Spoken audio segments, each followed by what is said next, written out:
Here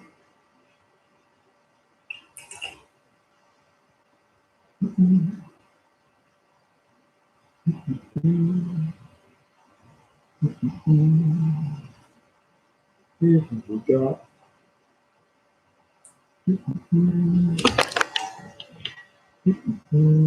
Right, close. Hey, who have we got there? Whose iPhone? Who is iPhone? Oh, Sonia. Hi, Sonia. Lovely, lovely to see you. How are you doing? Very well, thank you. Very well indeed. Well, I'm looking forward to. Yeah, go on. Looking forward to the Zoom Australia meeting. I know. Do you know what I mean? I'm going to have a full orchestra playing Waltzing Matilda. I'm going to have my cork hat. I'm going to have Bouncer coming around so I can say rack off Bouncer. I mean, I'm all ready. I just need to choose. I need to choose a day. Thank you. Good. So I just wait for a couple of other people to join. So if you're watching on YouTube and you want to take part, then the number is here. And we're going to do some translation. Otherwise, you're more than welcome to watch. If you type in the live chat, I can see you, but I can't obviously give you any translation. I know we used to do it with WhatsApp, but I'd rather do Zoom. So let's just see if we've got anybody else going to come. Otherwise, it's just me and Sonia, which I'm more than happy with. So if you want to join Zoom, then by all means do so. Right, Sonia, just so I know, what kind of level are you? Oh, I don't really know. If I gave you a verb, and I asked you to pop it in different tenses, how good are you at popping verbs in different tenses? Not too bad. Terrible at subjunctive. Oh, so you can do it to the subjunctive. Right then, so first things first, have you watched the subjunctive videos? Yes, I still find it difficult. Just absolutely, and this goes for anybody that's struggling with the subjunctive, is don't try and understand how it works, just understand what you need. So it is basically a want, a need, a doubt, a fear, an impersonal or an emotional. That's 80% of it. Then you've got a big fat "k" in the middle. So in other words, that's the verb on the left. On the verb on the right, that's going to be the subjunctive verb. If you're in an A verb, that's an ER verb. For those of you who aren't familiar with my methods, that means everybody's going to be the same as normal, apart from E on and EA instead of on and A for the nu and the vous. If you're in what I call a soft, hard verb, like vendre, vend, vend, vend, vendons, vendez, vend, then you are going to go hard for everybody, vend, vend, vend. So in other words, to master the subjunctive with no real problem, you need to make sure you know your soft and your hard verbs and your A verbs, all right? Hi, Gabs. So in other words, yeah, so we'll focus on that in our Australia time. But off we go then. So let's do some work, just you and me then, Sonia. So could you please say for me, I am happy, just in English, just repeat for me. I am happy that Sonia is here. Just literally say that for me. I am happy that Sonia is here. Just say it for me in English first. In English, yeah. I am happy that Sonia is here.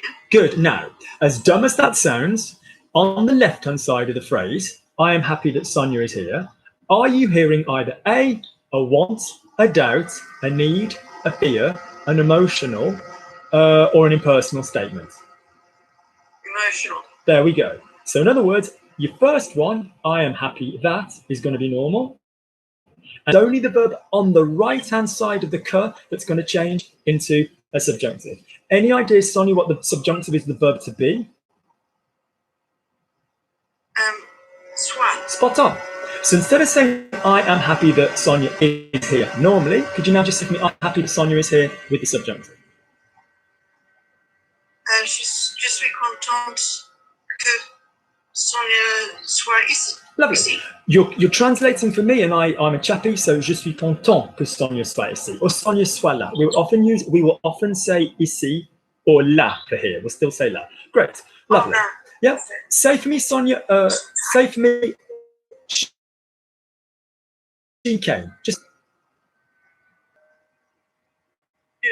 Great. So before you do anything, work out. Give me as many words as you know. Je. Right. It's an être verb, Sonia. So how are you going to say I came? Je suis. No, any ideas? Yeah, but what's that in the past tense? Je suis venu. Good job, Sonia. Great. Je suis venu, extra verb, I came. Now, in the sentence, Sonia, je suis venu, what was the middle? What was the verb in the middle? So je suis venu, what was the first verb that you came into? Be. Yeah. So if I literally said, Sonia is happy that I came, Sonia, if you're not, Sonia, can you please turn your microphones off, guys? So if I said, Sonia is happy that I came, okay? Normally for I came, we've just agreed, we would say, je suis venu. Do we agree? What does je suis venu need to swap into if we're saying Sonia is happy that I came? In other words, we've got an emotion. So what do we need to change? What do we need to change what do we need to change it to? What? No, I can't remember what. Sonia, what did you tell me? Sonia, what did you tell me? That if you're not Sonia, can you turn your microphone off, please? Sonia, what did you tell me the verb to be was in the subjunctive? You told me it was Soir. spot on. Good job. So if it's Sonia is happy that I came, Sonia est contente que. Normally, je suis venu. What's it going to be instead of je suis venu? Sonia est contente que je suis. Spot on, Sonia. So you've just seen the two and only tenses of the subjunctive that exist in French. You either make your only verb subjunctive or the auxiliary verb is going to be subjunctive. Sonia, how do you say for me, he has eaten? Nice and easy, he has eaten. How do you say he has eaten? Il a mangé. Nicely linked, nice long vowels, lots to work with. Good job, good job, good job. In the middle of il a mangé, and I'm saying it separately on purpose, what is the first verb that we come across? Going left to right, what's the first verb that we come across? He's. No, listen. No, I don't care about the English, Sonia, listen. I said in il a mangé. Oi, Barbara, we're not here to chat. Shut up. We're focusing on Sonia. Il a bloody, honestly, she's a right cheeky cow. Honest to God, Hungarian. They've never got any manners. So, honest to God. So, honestly, I'm proud that as a sex worker, Barbara finds the time to come along. But if she bloody doesn't keep quiet, I'm going to throw her out. Lovely. Barbara's a friend. So, say for me, and a sex worker. So, say for me, if it's he has eaten, il a mangé. In French, what's the first word that we come across? The first verb that we come across? Il a mangé. What is it? Spot on. Great. Don't need the translation. I need you to think that it's a. A is from which infinitive? What's the infinitive that a is taken from? Avoir. Spot on, Sonia. What is the subjunctive sound for the verb to have? So we're not in swat territory anymore. We're in have in the subjunctive territory. What subjunctive sound is the verb to have? Don't think of the spelling, Sonia, my love. What's the sound for the subjunctive of to have? I think it's pronounced I. I know. No, so there you go. I think it's pronounced. Sonia is reading. Book reading, Sonia. So basically, because that's where reading gets us. So basically, I is the subjunctive of the verb to go. Sonia, would you please say for me, I have? In normal French, would you please say for me, I have? J. Lovely. Okay. Lovely. If it's J, could you now do this for me? A on A. All the way down, off you go. A on A. Go. A on A. Good. That's it, Sonia. Lie back, just relax. Lie back and think of Australia. And basically, just give me, I'm sure you've had to. And basically, I want you to say for me, A on A. Just literally don't even think about it. Just give me the sound, Sonia. Off you go. In other words, every one of them is going to have the letter A. The sound A. Off you go. A on A. Go. A on A. How quickly did that come to mind? Because you were manipulating sound, Sonia, rather than visuals, right? So, in other words, then, when we had the verb to be for the subjunctive, we swapped it for soit. When we've got the verb to have, we're going to swap it for, what did you just tell me it was? A. Thank you. I mean, unless it's A on or AA. Notice so far, Sonia, that be and have are irregulars in that we don't have E on and EA. Every other bugger that well, not every other bugger, but most of the buggers that you'll come across in the subjunctive will have E on and EA for nous and vous. But for be and have, they're the king and queen of the verbs. We're just going to have soyons, soyez, ayons, ayez. So in other words, if it's he has eaten, swap he has eaten, swap the a for what you've just told me the sound is. Think of the letter You know, Captain America, yeah, okay. So basically, if it's Luke is happy that he has eaten, talking about another person, because if it was Luke is happy he's eaten meaning Luke, it'd be Luc est content d'avoir mangé, it'd be different French. But if it's, let's say I'm on about my brother, and I said, I am happy that he has eaten, it's a subjunctive expression because of the emotion. How would you say, I am happy that he has eaten, and I'm swapping the have, off you go. Je suis contente qu'il aille manger. Don't be giving me, Sonia, it's like the last 5 minutes didn't happen. It's like the last 5 minutes didn't happen. Stop bloody reading. What sound, what I'm on you. What sound did you just tell me was the verb to have in the subjunctive? Give me the sound you gave me. No, I didn't in any way. No, I didn't. No, I didn't. I didn't. You've just heard that in to do with subjunctives. That's a subjunctive to go. You're going to have to start listening to vowels, Sonia. It's a vowel language. What vowel did I say? Say for me, I have. J. Thank you. Could you repeat that 6 times?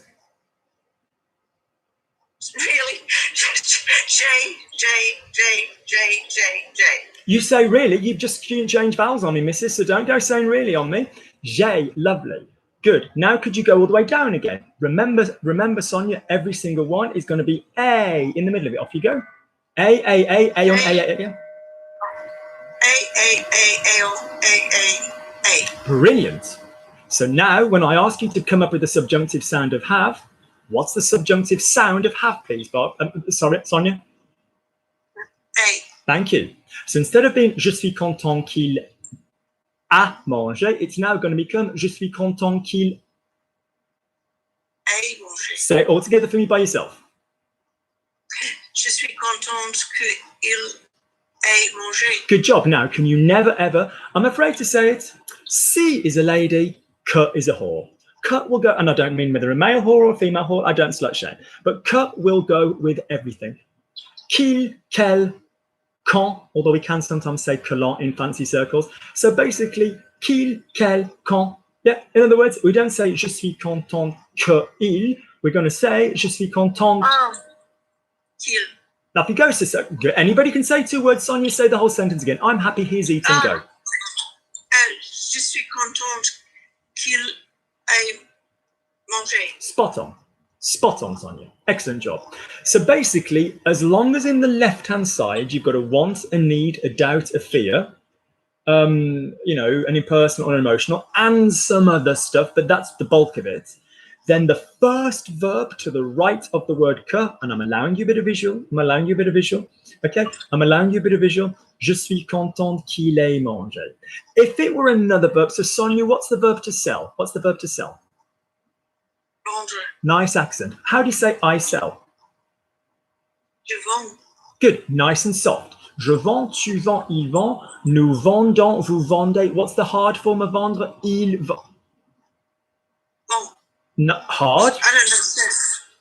You need to go and watch the videos. You need to stop being so academic and you need to start listening to sound. I can hear you're a very intelligent person. I can hear you're a damn good reader. Stop reading. Listen to me. I'm going to explain soft and hard. I'm being deadly serious, Sonia. Your parents, Thank you. They did you a disservice teaching you to read. They did you a disservice teaching you to read. They did. They should never have taught you to read. So basically, you sound. Say for me, what's the verb to sell, Sonia? Vendre. Nice. Pause. Question 1. Does it end in an A sound? No. So No. that means it's not an A verb. It's not an A verb. Dumb as it sounds, an A verb is a verb that ends in an A. You don't go, oh yeah, that's the A verbs. That's Lukey's clever little way of saying ER verbs. No. An A verb is a verb that ends in an A sound. So if I gave you vendre, question 1, is it an A verb, or by process of elimination, if it isn't an A verb, is it a soft hard verb? Which type of verb is it, Sonia? A verb or soft hard? You tell me. Soft hard. Thank you. Now, soft is when your mouth stays open. Bon. In other words, you travel through the verb and you stop before the big fat cough banging sound in the middle of the word. Watch me do it for you. Sortir. The soft is so. So. Because we don't quite reach the t. Okay. Par. The soft is par before part. Yeah, partir. Do before we get dormir. So the softs are part, sort, vent, serre, and the hards are serve, dom, vend, part. Did you see what we did on sound there, Sonia? Yes, I did. So that is called sound. That is called soft and hard. We don't visualize it, but we're just gonna. So I'm going to give you some verbs, and you're going to give me both the soft sound and the hard sound. Can I remind you, the soft is basically from the beginning without bloody hitting anything, and the hard is from the beginning and stopping when you bump into the very first obstacle. All right. So in the verb partir, could you give me the first bit before we hit anything? Could you give me the soft sound? Ah, Well done, you. What a lovely long bow. What a lovely voice. And I heard Sonia. Sonia was present. That was good. In the verb partir, hurt my nose. Partir. In the verb partir, could you now go again from the beginning? Could you now go again from the beginning? Okay. And could you stop now when you hit that first bang? When you hit that first bang. So partir. Don't give me the whole verb, Sonia. Just give me from the beginning up to the first bang. What are you going to give me? ah. No, that's Is that what you mean? Say it again. I'm not sure what you mean. Then you're not listening. Ah. No, listen, you're just not listening, Sonia. Don't go. Toddlers, I hate toddlers. Help me, mummy, pick me up. No, you're just not listening. You're not working hard enough. Listen, I'll explain. It was perfectly clear. I want you to start the verb over. You're going to say the first bit, but you're going to say as much of the verb as you need. And you're going to include, this time, the banging sound in the middle. So look at me. Partir. What was the banging sound in partir? The first thing we bang into with our mouth when we say, we're flying through the air, la la la la la, no problems, da da da da da. There's a barber on a corner with a John making lots of money, da da da da, probably taking his wallet. What sound did we hit first, Sonia? Spot. You made me happy, then you broke my heart. Thank you. I didn't ask for letters. Ain't nobody here asking for English letters. All right. Lovely, Barbara. Sorry, Sonia. I'm going to travel. I'm going to all French letters. So basically, Sonia, Barbara's probably got a load of French letters. But basically, if we basically say, look, I'm flying. Dormir. Dormir. So in other words, how much of that word could I say without banging into anything? What would the soft be of dormir, please? Door. Thank you. You can make it as long as you want. Right. Dormir. Now, the whole bugger is dormir. There's a lot more to come. We don't want the rest of the whole verb. We just want you to give me the first thing you bang your honk on. Dormir. So in other words, what's the first noise? Don't give me letters. What's the first noise you bang your nose on when you say dormir? What's the first noise you hit, please? Thank you. So the hard of a soft and a hard verb from all the regular soft and hards is you're going to start at the beginning and you're going to include that hard sound. So if we had do as our soft, could you now say that again and now add the hard sound to the end of it? The verb we were originally playing with was dormir. Could you start at the beginning and add the hard sound on me, please? Dormir. No, you're not listening, Sonia. You're not listening. No. You've just told me that the hard sound in the middle of dormir, you've just told me what it was. Dormir. What was the first noise that we hit in the middle? You've already told me it's correct. Yeah. Dorm. Thank you. So I now want you to start at the beginning and I want you to end when you hit that noise, but give it to me. I want you to give me that hard noise. So off you go. Dorm. It's that bloody simple. Welcome to the world of hard and soft and hard. And I know it's odd because you're using sound. Sonia, if I gave you servir, what's the first noise I bump into with my mouth? Well done. You're doing above average, Sonia. You might not believe it, but for someone who's been converted to sound, okay, I'm like the Borg from Star Trek. You will be assimilated. There's no question. When you seriously, when you work on sound, you're doing above average. You are doing above average. Get your brain using sound. Listen to sound. So if I said servir, look at me, I'm flying. I could go on for days. Said everybody. So servir. What's the soft in servir? The soft means before I hit anything. What would that be? Say. Well done. Look how long it is. I have to do so much work with people to get them to be nice and long in their vowel. That was good, Sonia. Right.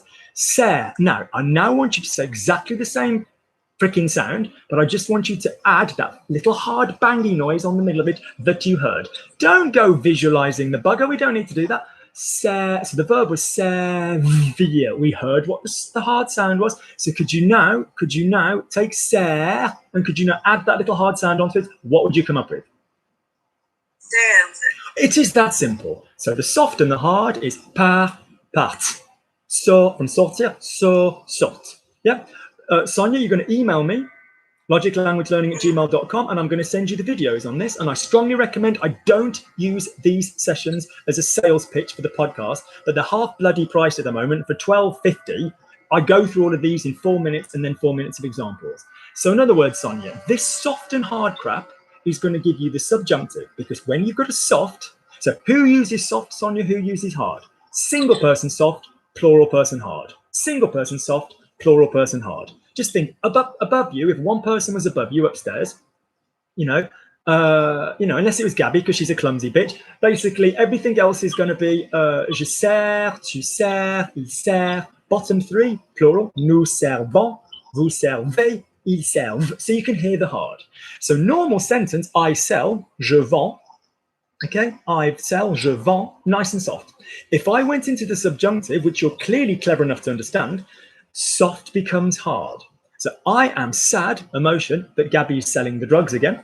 Je suis, without a discount, je suis triste que Gabby vende. So I've swapped my soft for a hard. Sonia, if I wanted to go into the imperfect, I was selling, you merely take the hard, vend, and you stick on an A. Part A, serve A. Yeah. So this soft hard shit is going to save you a lot of work. All right. Good. Well done, Sonia. I might come back to you if no one else turns up. You send me the email and I'm going to sort you out with the podcast, because you need to go and you need, for every tense that you have, you need to go, I know the sound system for that. Literally, if I went through my tenses right now, there's a sound system I can say in 5 seconds. Present tense, A soft hard. Imperfect, everything ends in an A, apart from E on any A. Have tense, 1, 2, 3, be or have in the middle. Had tense, 1, 2, 3, ave or ete in the middle. Future tense, ray, ra, long. Would tense, ray. Yeah. Will have, chart. Yeah. So in other words, you need to start using sound. And now I want you to do one little exercise until we next meet. Let's play. I really do, Sonia, because you've got a lovely voice, you've got a lovely presence of voice, and you can hear the vowel. So I'm going to give you a word and I want you to copy me. I always use this one to start. Could you please say for me the word chateau? Castle, say chateau. Chateau. Now, I now want you to give me the vowels that are in chateau, not what's written. I want you to give me the vowels. So chateau. What's the vowel in cha? Go on. R and O. Lovely. So now I want you to maintain the integrity of my rhythm. Chateau. Could you now give me those 2 vowels back at me in a line or joined up? Off you go. No, just the vowels. R. O. All joined up, I said. O. Thank you. What is the most skillful language learning device ever invented? Is it A, the whip? It's fun, but it isn't actually that. Is it B, the carrot or the box of chocolates? No, it is C, the ear. Let's take the piss out of our, the French. Let's just say it. It's brilliant because it's telling you, listen, we're all about vowels. We're all about vowels. So in other words, if I gave you chateau, you need to go ao, salut, au, bonjour, en haut, dégueulasse. Barbara's behavior is always dégueulasse, disgusting. I'm happy, je suis content. Notice how I can reproduce virtually the whole of the original, yeah, without going into the just on the consonants. My friend Sonia, mon ami Sonia, on a I on ya. That's you. So you've got to start practicing 1 word, then 2 words, then 3 words, just on the vowels. Don't even look at it. Salle de bain, bathroom. Cinema, yeah. You've got to start listening to the vowels. All right. In other words, I want you brace yourself. I want you to be a real bogan. I do. I need you to be. I do. I do, because basically in every culture, in every language that we have in English, the English, but you know who I'm on about, though, don't you?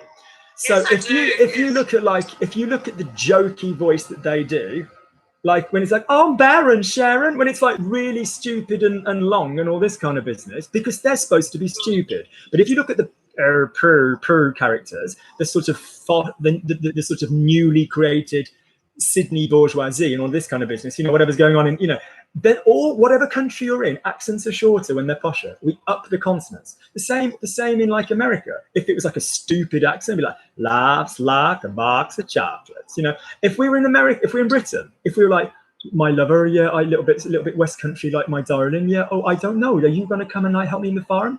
And if it was like Northern, yeah, you all right? Whatever's going on, whatever country we're in, if it's English speaking, the accents that socially people seem to think are more stupid, which is not fair, are more vowels.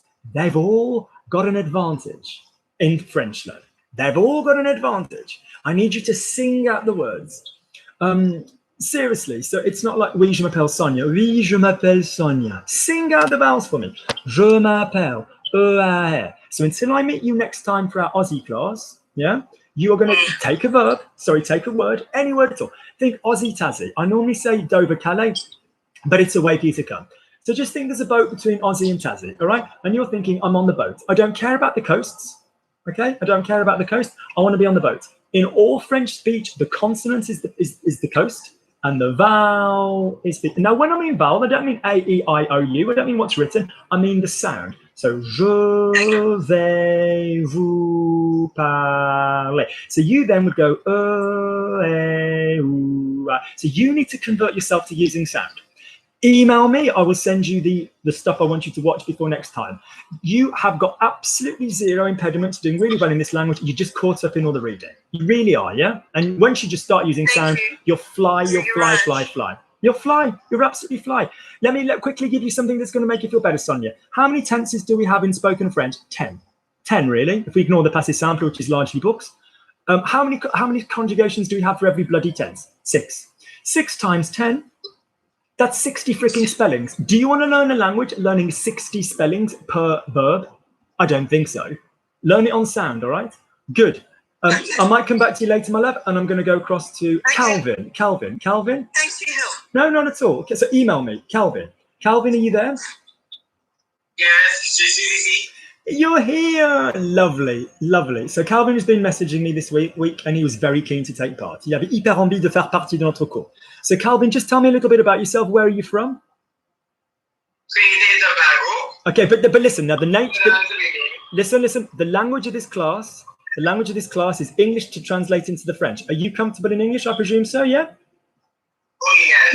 Yeah. I mean, like you've got a beautiful French accent, but I'm going to have to give it you in English. So off you go. My name's Calvin, and I contacted Luke during the week. Off you go. Okay, my name is Calvin Moses, and I contacted Luke During the week. Translate. Oh. Into French. Je m'appelle Calvin, et j'ai contacté à lui. I contacted Luke. J'ai contacté à Luke. Now, stop. In the sentence, I contacted Luke, what is being contacted or who is being contacted? Good man. That therefore means it's direct. But I like that you're open to the possibility some verbs are blah, blah, blah, blah, à. So, for example, parler à. I like that you know that. But if it's I contacted Luke, then it's going to be j'ai contacté Luc. You don't have an à if the thing that was being dealt with is direct. Therefore, if it was I contacted him, if it was direct, how would it be I contacted him? Look at me. If we're saying it's direct, what are my 3? So everybody, me and te and nous and vous, we don't care. Me and te and nous and vous, they work for everybody. If it's direct pronouns, what are the 3 direct pronouns? Le, la, les. What are the 2 indirect pronouns? Lui, leur. So if it's a masculine, and it's direct. I mean, the clue is in the word masculine because the indirect doesn't have a gender. So out of le, la, and les, which is the masculine word? Le. Great. Je l'ai contacté. Say for me, I contacted him. Je l'ai contacté. So every week in this class, I take people, keep a note of the videos I ask you to write down, and I will then send you the videos on that. So could you just jot down on a piece of paper? Could you just write direct, indirect? Just direct, indirect. I do like your t-shirt. I do like your t-shirt. All right. So if you could just, guys, while Calvin's writing that down, can I just point out the word for aeroplane? So just write direct, indirect. Calvin, could you just stand up for me for 1 second? Could you just stand up? Stand up.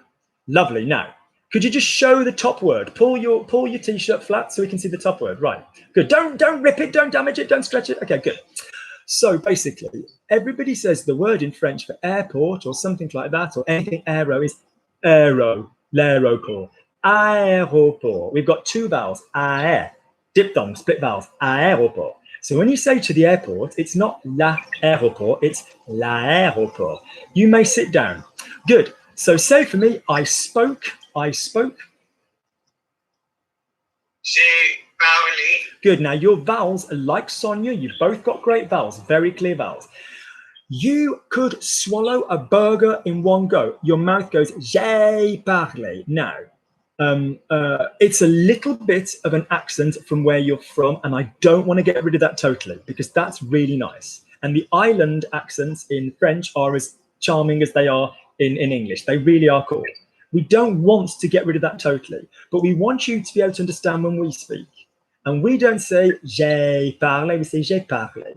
So I want you to write down another video. Could you write it down for me, please? Which is basically called stress words. Just write down stress words. Yeah. In other words, guys, words that we stress and words that we don't stress. So for example, you don't say j'ai parlé avec Luc, you say j'ai parlé avec Luc. The lovely Gabby at the moment is working on that kind of thing. Yeah, Nina's pretty much finished that now. She understands that. Kimberly's been through that. Everybody that's good that I work with, they've all been through it. You can't stress the main words. So in other words, I don't mind when you're mastering the tenses, like, where is she going? Like Sonia's going to. I don't mind you going, j'ai, j'avais parlé, j'aurais. That's a way to find the tenses. And I'm very happy, Calvin, that those words are comfortable in your mouth. How many words did I just say? How many tenses did I just say you're going to need in spoken French? 10. So if you had an il parle, il parle, il parlera, il parlerait, subjonctif qu'il parle, il a parlé, il avait parlé, il aura parlé, il aurait parlé, subjonctif qu'il ait parlé. 10. Okay, so basically you are going to need to be familiar in the mouth with all of them. We don't stress auxiliaries. So could you say for me, he spoke, il a parlé? Il a parlé. That's nice. I'm interested in your parler now, Calvin. I'm interested. Good. Could you now say he spoke to him? Pause, Calvin. If it's he spoke to him, don't be using the to in English as, oh, that means it's indirect because there's a to. I give Calvin the email. I send Calvin the email. In the sentence, I send Calvin the email, what is being sent? Is it Calvin or the email? Email. I like you already. So in other words, that means the email is direct and Calvin is indirect. So I sent him. What was my indirect word for him? What were my three words for the direct? They were le, la, les. What was my indirect word? It was Le.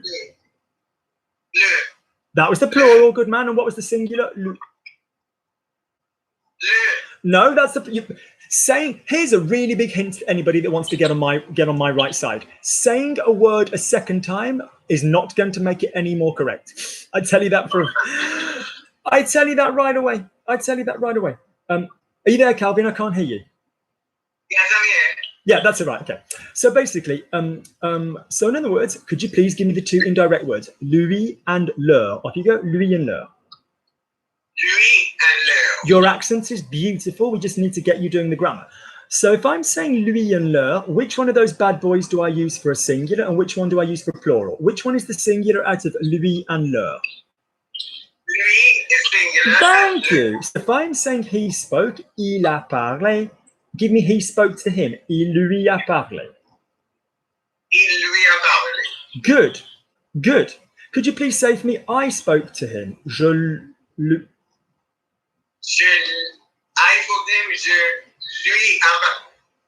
Je lui ai parlé. Good job, good job. So it's really brutal when I convert someone to using sound. Ask Susan, my lovely Susan. She's just come. She's still on steroids after last week. It was shocking for her, shocking. She did a private, which is even more bold. But the fact is, you've just got to listen to the sound. You've got to.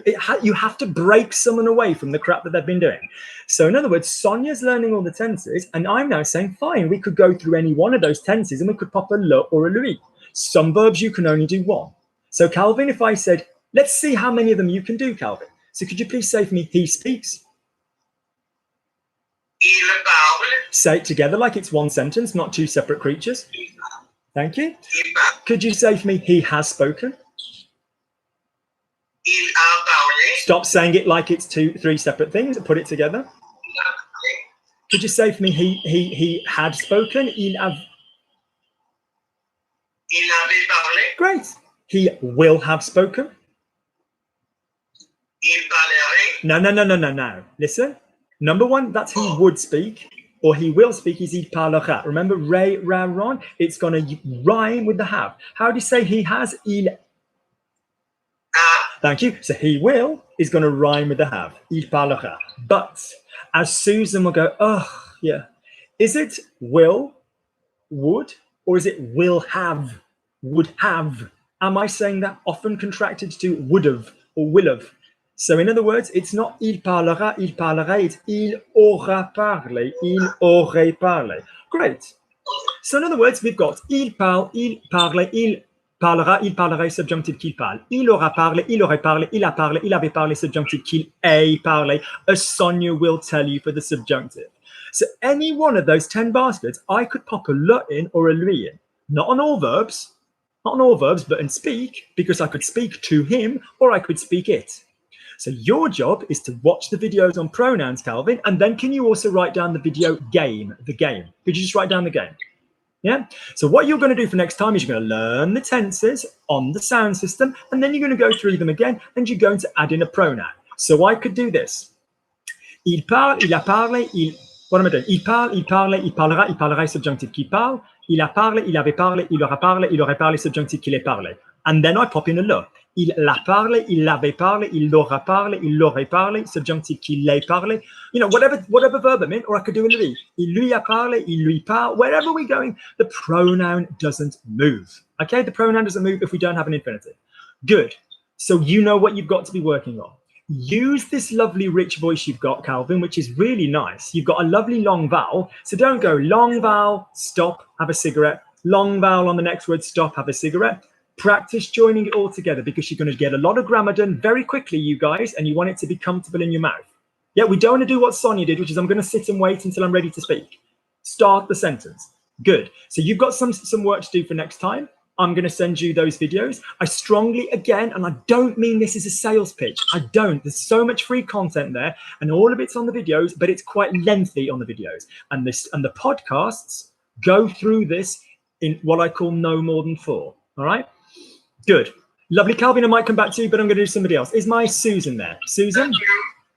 Merci beaucoup. Je t'en prie. Je t'en prie. Susan, are you there? Yes. Good. So we're going to do something completely unrelated to what we were working on. Susan had her first class with me last week, so she's broken in, I'm afraid to say, like a horse, and basically is now like, oh my God, I have to not visualize my words. And it's horrible. It's horrible. I'm sorry. Everybody wants to do this. Everybody wants to do this. So if you're not Susan, can you turn off your microphone, Calvin? As much as I like your t-shirt, I don't want to see it. Turn off your microphone if you're not Susan. Everybody turn off the microphone if they're not Susan. Good. So Susan, say for me. Last week. La semaine dernière. Look at the joining up. Look at the joining up. That was lovely. La semaine dernière. Sonia, if I gave you la semaine dernière and I said, can you repeat it with the vowels? I'd want you to repeat the quality that she just said. I want you, do you see what I mean? Lovely. Nice, Susan. So I had my first lesson with Luke. Go. J'ai eu ma première leçon avec Luc. Pause. Leçon is a word. It's acceptable, but the word I want you to use is cool. It's masculine. Could you say I had my first lesson with Luke? No stopping. Now, you can go as damn slowly as you want. You can go as slowly as you want. And I don't even mind as a tick for the moment if you install the French schwa, j'ai eu, you know, and then you have to get rid of it later on. Yeah, because you've got to get used to going all in one go. But I don't want j'ai eu, pause, pause, pause, pause, pause, pause, pause, mon cours avec Luc. So could you join it up for me and say, I had my lesson with Luc? J'ai eu mon première leçon avec Luc. You didn't listen. What word did I tell you I wanted for lesson? Oh, sorry. J'ai eu mon premier cours avec Luc. I told you it was masculine. Go again. J'ai eu mon Don't, we don't need to stop to stress a correction. Off you go. I had my lesson with Luc. I had my first lesson with Luc. J'ai eu. Up you go. J'ai eu mon première leçon avec Luc. You're not. We cannot. Why have we got one or the other? I want mon in place and I want cours in place. Off you go. J'ai eu. I don't want a pause and a stress. Your voice is too good in French. Yeah. Slow it down. Slow it down. Slow it down. I know you can physically speak quickly, which is really impressive. Slow it down. You do it for me. I'm not going to give it you. I had my. By the way, can we just say already? I had in itself is a victory because I had can also be j'avais, but this is an action took place. So Susan has correctly chosen j'ai eu. All right, good. So off you go. Like as in, I had a burger, j'ai eu un hamburger. I had blonde hair when I was born, j'avais, whatever. So Susan, I want male class. I want my first class with Luc. I had my first class with Luc, all joined up, no pauses, go. J'ai eu mon premier cours avec Luc. Good. Now, if you watch a video that went up yesterday, all of you, which is called How to Absolutely Fucking Absorb, although that's what it should be called, every shit that you read, that is the method. You've got to say it out loud. All joined up, no pauses. Why is that, Auntie Luc, we all ask? Because in French, guess what? No one's going to give you any pauses. No one's going to give you any pauses. J'ai eu mon premier cours avec Luc. Good. The next step for this, Susan, would be to add in humanity, as Nina will tell you and Kimberly will tell you. I had my first class with Luc. J'ai eu mon premier cours avec Luc. Oh, j'ai eu mon premier cours avec Luc. Practice putting humanity in it. Why? Because if you pop humanity in it, you are going to have to give me some emotion. Without language, Susan, without language, just with the noise, could you give me a sad noise? Give me a sad noise. Thank you. Well done, well done, well done. So that melody, oh, j'ai eu mon premier cours avec Luc. You know, okay, give me a happy noise, a long one. Hey! I'll have what she's having. So basically, j'ai eu mon premier cours avec Luc. Yeah, so that's the next stage that we're going to get to. And notice that joins it up. As I said to Sonia, you don't do this, you're going to be up shit creek without a paddle. When we speak to you, t'as eu ton premier cours avec Luc? That's how we say, have you had your first class with Luc? I mean, normally a person knows because of the blood and the self-harm cutting marks. But basically, the fact is, thank you. Carry on we go. I enjoyed myself. Probably not. I don't aim for people to enjoy themselves. I aim for them to become fluent. I enjoyed myself. It is a reflexive verb. It is a reflexive verb in the past. I enjoyed myself. Off you go. So pause. If I'm saying it's a reflexive verb, are we in agreement it's a reflexive verb? Yeah? Yes. And are we saying I enjoyed myself? The presence of the ed in the English, I'll allow a bit of visualization, is basically telling me, because I accidentally threw you out last week instead of somebody else. So I'm really pleased you're here. So in other words, if it's I enjoyed myself, it's in the past. Very, very clever decision. When you said I had, you went with j'ai eu, because it could have been j'avais. Any freaking English that arrived, any verb said in English that way could arguably be in French, being either the 1, 2, 3 or the 1, 2. And it just comes down to whether you are referring to it as a single change. Okay. Kim, thank you for what I can see you doing. Thank you very much. And or basically or if it's an ongoing. So in other words, if I'm saying I enjoyed myself, we're talking about it as an action taking place, a change. So in other words, if it's a reflexive in the past, in this tense, if we've got those two conditions met, reflexive or reciprocal, tick box. Past tense, that's the action, tick box. When both of those boxes are ticked, what do we call it? Poet. Any ideas? Poet. Passé composé? No. Poetry. Poetry in motion. We did it the other day. Poetry past. So the poetries are, come with me, just copy me. Don't do any intellectualizing, just literally copy me. Je me suis, Je me suis, tu t'es, tu t'es, il s'est. il s'est. So guys, I'm going to look into the YouTube camera just for a second. If you have a reflexive verb, we do not care if the reflexive verb normally uses have if it was somebody else. I said to Susan, j'ai dit à Susan. I spoke to Susan, j'ai parlé. I washed the car, j'ai lavé la voiture. I washed my daughter, j'ai lavé ma fille. Okay, if it's I washed myself, I spoke to myself, I said to myself, that's reflexive. And the minute you do anything reflexively, even if it's a normal ass verb that doesn't normally have, you will use be. So in other words, you don't say I myself have washed, you say I myself be. So could you just do this for me, please? Could you please say je me, tu te, il se, nous, nous, vous, vous, il se. Just run down the list of people and then give me the reflexive word that comes after it. Off you go. Je me, tu te, il se, nous, nous, vous, vous, il se. Off you go, Suze. Je me, tu te, il se, nous, nous, vous, vous, il se. Good voice. Don't stop joining, because when you join, it's grand. When you don't, you go to shit. Lovely job.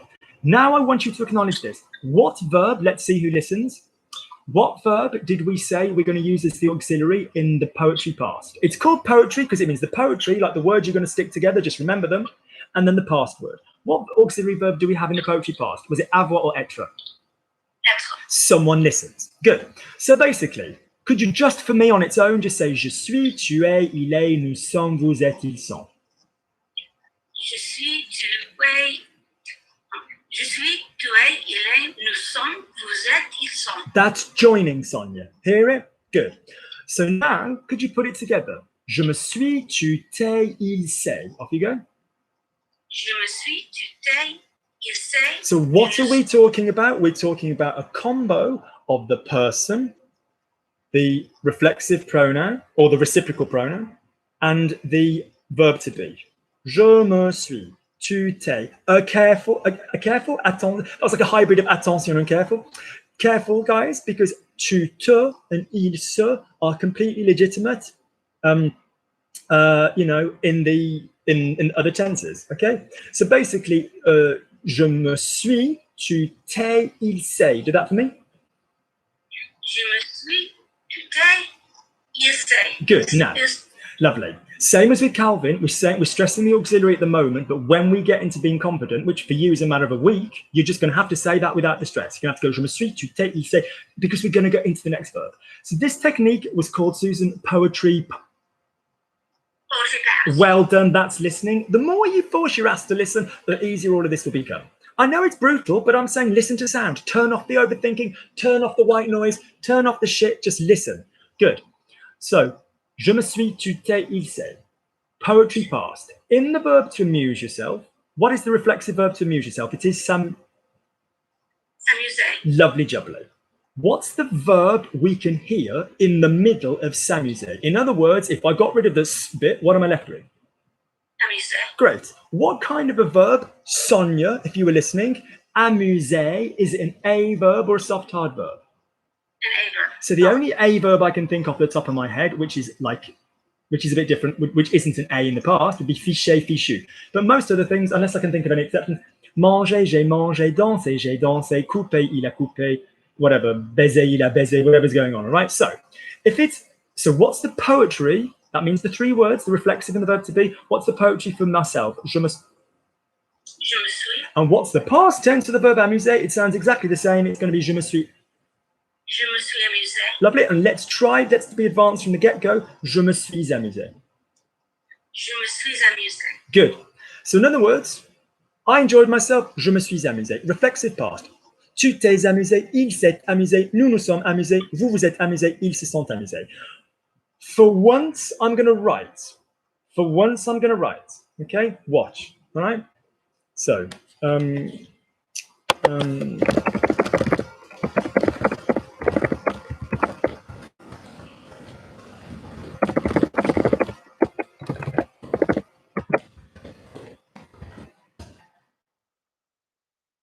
Today's class was sponsored by anti-inflammatories because my joints are really bad at the moment. So basically, that is, you'll notice, the poetry parts. Don't go learning them visually. Use the bloody reading you're doing as a script. If any of you, that includes Sonia, that includes Calvin, if any of you look at that and you're staring at it, if you see those words and the noise, the sound of what you've just read doesn't shoot up into your brain, can you all email me and say, Lukey, Luke, can I have the reading videos? When you write to me, guys, you hear the narrative. You hear the narrative. Hi, Luke, I hope you're well. You're mad as a box of snakes, but you're efficient. I would like a class. So basically, what that does is you hear yourself. So don't go, oh yeah, it's got this letter and this letter. Hear the sounds. Hear the sounds. And I strongly recommend that you focus on the vowels as Sonia is discovering. So in other words, could you just by yourself now say for me, please? You can read it if you must, but I'd rather you remember it. Could you please say for me, Susan? Je me suis, tu t'es, il s'est, nous nous sommes, vous vous êtes, ils se sont. Go. Susan, I'd like them all again. I'd like, yeah. Je suis, tu t'es, il s'est, nous sommes, vous êtes, ils sont. Ils se sont. Good. I'm now going to give you a series of reflexive verbs, and you're going to pick the appropriate one of those, and you're going to give it me. I got washed. The verb is se laver. I got washed. Je me suis lavé. So those of you watching going, oh yeah, you know, I know the reflexive. When you pick up a French grammar book, it always goes, I washed myself. I got myself up. Fine. The reflexive is everywhere. The problem was solved. Le problème s'est résolu. Susan improved. Susan s'est améliorée. Like the reflexive is everywhere. It's just not like wash, get up, get dressed. Okay? People did things for each other. Luke and Susan spoke. Ils se sont parlé. The reciprocal, all right? So in other words, it's not just the verbs of getting ready in a million years. Something happened. Quelque chose s'est passé. You've just used the reflexive past because to happen in French is, if we're not using arriver, se passer. Reflexive verb. Il s'est, so something, quelque chose s'est, we just swapped il for the other word. Lovely. So could you please say for me, he got dressed. The verb to get dressed, Susan, is s'habiller. What is the sneaky little bastard verb in s'habiller that is hiding? What's the verb on its own? Habillé. Well done, because all we are doing is taking the se off the beginning of habiller. Off you go. So what is he got dressed? What's the poetry for he? Il s'est. Good. I'm just getting a little glass of water. Say for me, he got dressed. Il s'est habillé. Lovely, lovely, lovely. Those of you that are like, how do I know to say il s'est habillé without, number one, you can say il s'est habillé, that's absolutely fine. Many accents do, just as you can say je suis allé. Number two, if you want a way of knowing whether you pronounce it with or without reading, then it's called the dinner party method. Susan, do you have someone else in your life? Is there another person in Susan's world? Yes. Good. And what is their name? John. John. Great. So if we're at a dinner party, there's you. So first person. Has anybody ever wondered why the verbs go je, tu, il, nous, vous, il? Does anybody know why we go in that order? Because we go first person singular, second person singular, third person singular, fourth person singular. No, we don't. First person plural, second person plural, third person plural. First person is me. Second person is opposite me. So first person singular, je. Opposite me, tu. Back to us, plural. Nous. Opposite you, vous. Hi, how are you guys? We know that vous can be singular in a formal way. We accept that. Lovely. Third person. When you go, why does Kanye talk about himself in the third person? Because he's a dick. But also grammatically, when you're not talking to somebody, when you're not looking at them, they're the third person. Okay? Oh, hello, how are you? You've made them second person. Third person is out of here. Yeah? So in other words, in other languages, Spanish, Italian, the third person is often the way you're formal with somebody. So it's like saying, is he all right? It's like not making eye contact with somebody. So in Spanish, the verb to speak in the he speaks and you speak, being all formal and polite, would be the same verb. So, good. So, in other words, if I said at the dinner party, we say us and them, us and them. So in other words, if they're third people and not at the dinner party table, so who's at the dinner party? Je, nous, yeah, me and whoever's coming with me. I'll bring Gabby because, since the drug, she doesn't eat a lot and there's more food for me. So je, nous, tu, vous, all of these people it's us. And them is the third people. So je me suis amusé, tu t'es amusé, il s'est amusé, ils se sont amusés. Yeah, that reminds me how I do the z and the t without visualizing. Good, then Susan, carry on. So I enjoyed myself, je me suis amusé. Lovely. Now, adverbs after verb number. Is it A1, B36, or 3.33 recurring? What number verb does an adverb come after most of the time in French? Number 1. What's the first verb in je me suis amusé? Suis. Thank you. Could you say I enjoyed myself a lot? Je me suis beaucoup amusé. Thank you for joining up. Thank you for not going je me suis beaucoup amusé. Could you say I didn't enjoy myself? I very much doubt anybody enjoys session 1. That's the goal. Got to break them. So je me suis, what's the, now I don't want ne. Screw ne. Until you can speak French at speed, don't put the ne back in. I want pas. I just want pas. Could you say I didn't enjoy myself? Je me suis pas amusé. Thank you. Good. Okay. Could you say for me, I'm going to enjoy myself next week. I'm going to enjoy myself next week. Je vais m'amuser la semaine prochaine. For those watching, Calvin, notice that the pronoun, your Louis, the one I told you doesn't move, in this case, the reflexive, God, those kids next door, I love them to death, but the screaming, it's just like, I don't know if they're being abducted. So in other words, je vais m'amuser, because there's an infinitive, okay? Lovely, okay? Luke makes me work. Luke makes me work. Luc me fait travailler. Don't show off your grammar, just say it. Luc me fait travailler. Good.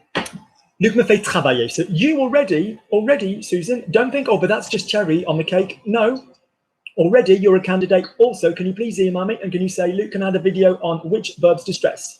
Get out the habit of putting all the stress on the same words. Yeah, Luc me fait travailler.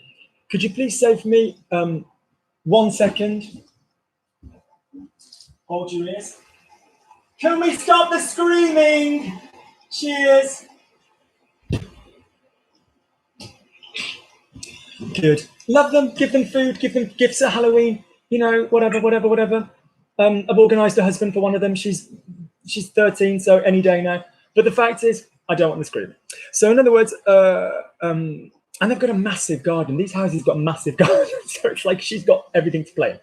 Good. So in other words, if I'm saying, if I gave you Luke made me happy, could you say, sorry, Luke made me work. Could you give me Luke made me work? Up you go. Luc m'a fait travailler. Luke had made me work. Luc m'avait fait travailler. Correct, but can we now pronounce it without stressing the adverb, sorry, without stressing the auxiliaries, as we've just told our friend Calvin? Luc m'avait fait travailler. That's nice. Now, there's 2 ways of doing this, and I always say I don't like gender, and I don't like, cliche when it comes to gender and stuff. But really, weirdly, the only area in my teaching I've ever noticed is women are generally more up for learning a foreign language. They normally start learning it if they date someone of a foreign country, from a foreign country, and guys tend to normally start learning it if they decide to marry or have kids with a person. It's normally that. It's really weird. Women are a lot more open to it. That's the only stereotype. Well, more like experience that is true. The only other experience that I've ever had that seems to hold for gender is when it comes to this stress business. Men seem to like to be told what word to aim for, and women seem to like to be told which word to not stress. So in other words, some people do stress this. But basically, I want you to take your hand and I want you to put it forward on the interesting words. I enjoyed myself. It's the enjoy that's the interesting bit. Je me suis bien amusé. Yeah, okay. Sorry, I enjoyed myself. Je me suis amusé. I really enjoyed myself. The really is the information I'm vehicling there. Where je me suis bien amusé. Pas will normally trump most things. Well, je me suis pas amusé. Yeah. So in other words, think to yourself, what's the word in the sentence that you're going to stress? And that will normally help your sentence float along quite nicely. Good. Next sentence. Keep it going. So basically, he made me work. Il m'a fait travailler. How would you say he made me happy? Il m'a fait contente. No. Number 1, thank you for saying contente for being a lady. But number 2, we do not ever use fair for an adjective. Repeat after me. All of you, ready? Faire, someone a verb. Rendre, someone an adjective. Are we ready all together? Off we go. Faire, someone a verb. Rendre, someone an adjective. Everybody mics off, mics on, turn the mics on. Everybody, I want to hear you all together. Ready? Say it one more time. Faire, somebody a verb. Rendre, somebody an adjective. Ready? Ready, choir? Are we ready to Logic Language Learning Choir? Think of me as Whoopi Goldberg in Ghost, except the fact I can actually sing. Ready? And faire, someone a verb. Rendre, someone an adjective. Yeah? Good. That was shit. That was just like, that was like the, you know, that was like when all the big, that was before the big fat one. God, who's now not remotely fat, is she? Kathy Jimmy? She's a skinny little thing. But basically, that was when like that was before the little nervous little nun was like, and then they were like, what is it? And then she's like, she's a big voice. So can we have it again properly one more time? Faire, somebody. I'm even going to write the lyrics. I'm going to write the lyrics on the board. Are you ready? Here we go. Faire, someone a verb. Rendre, someone an adjective.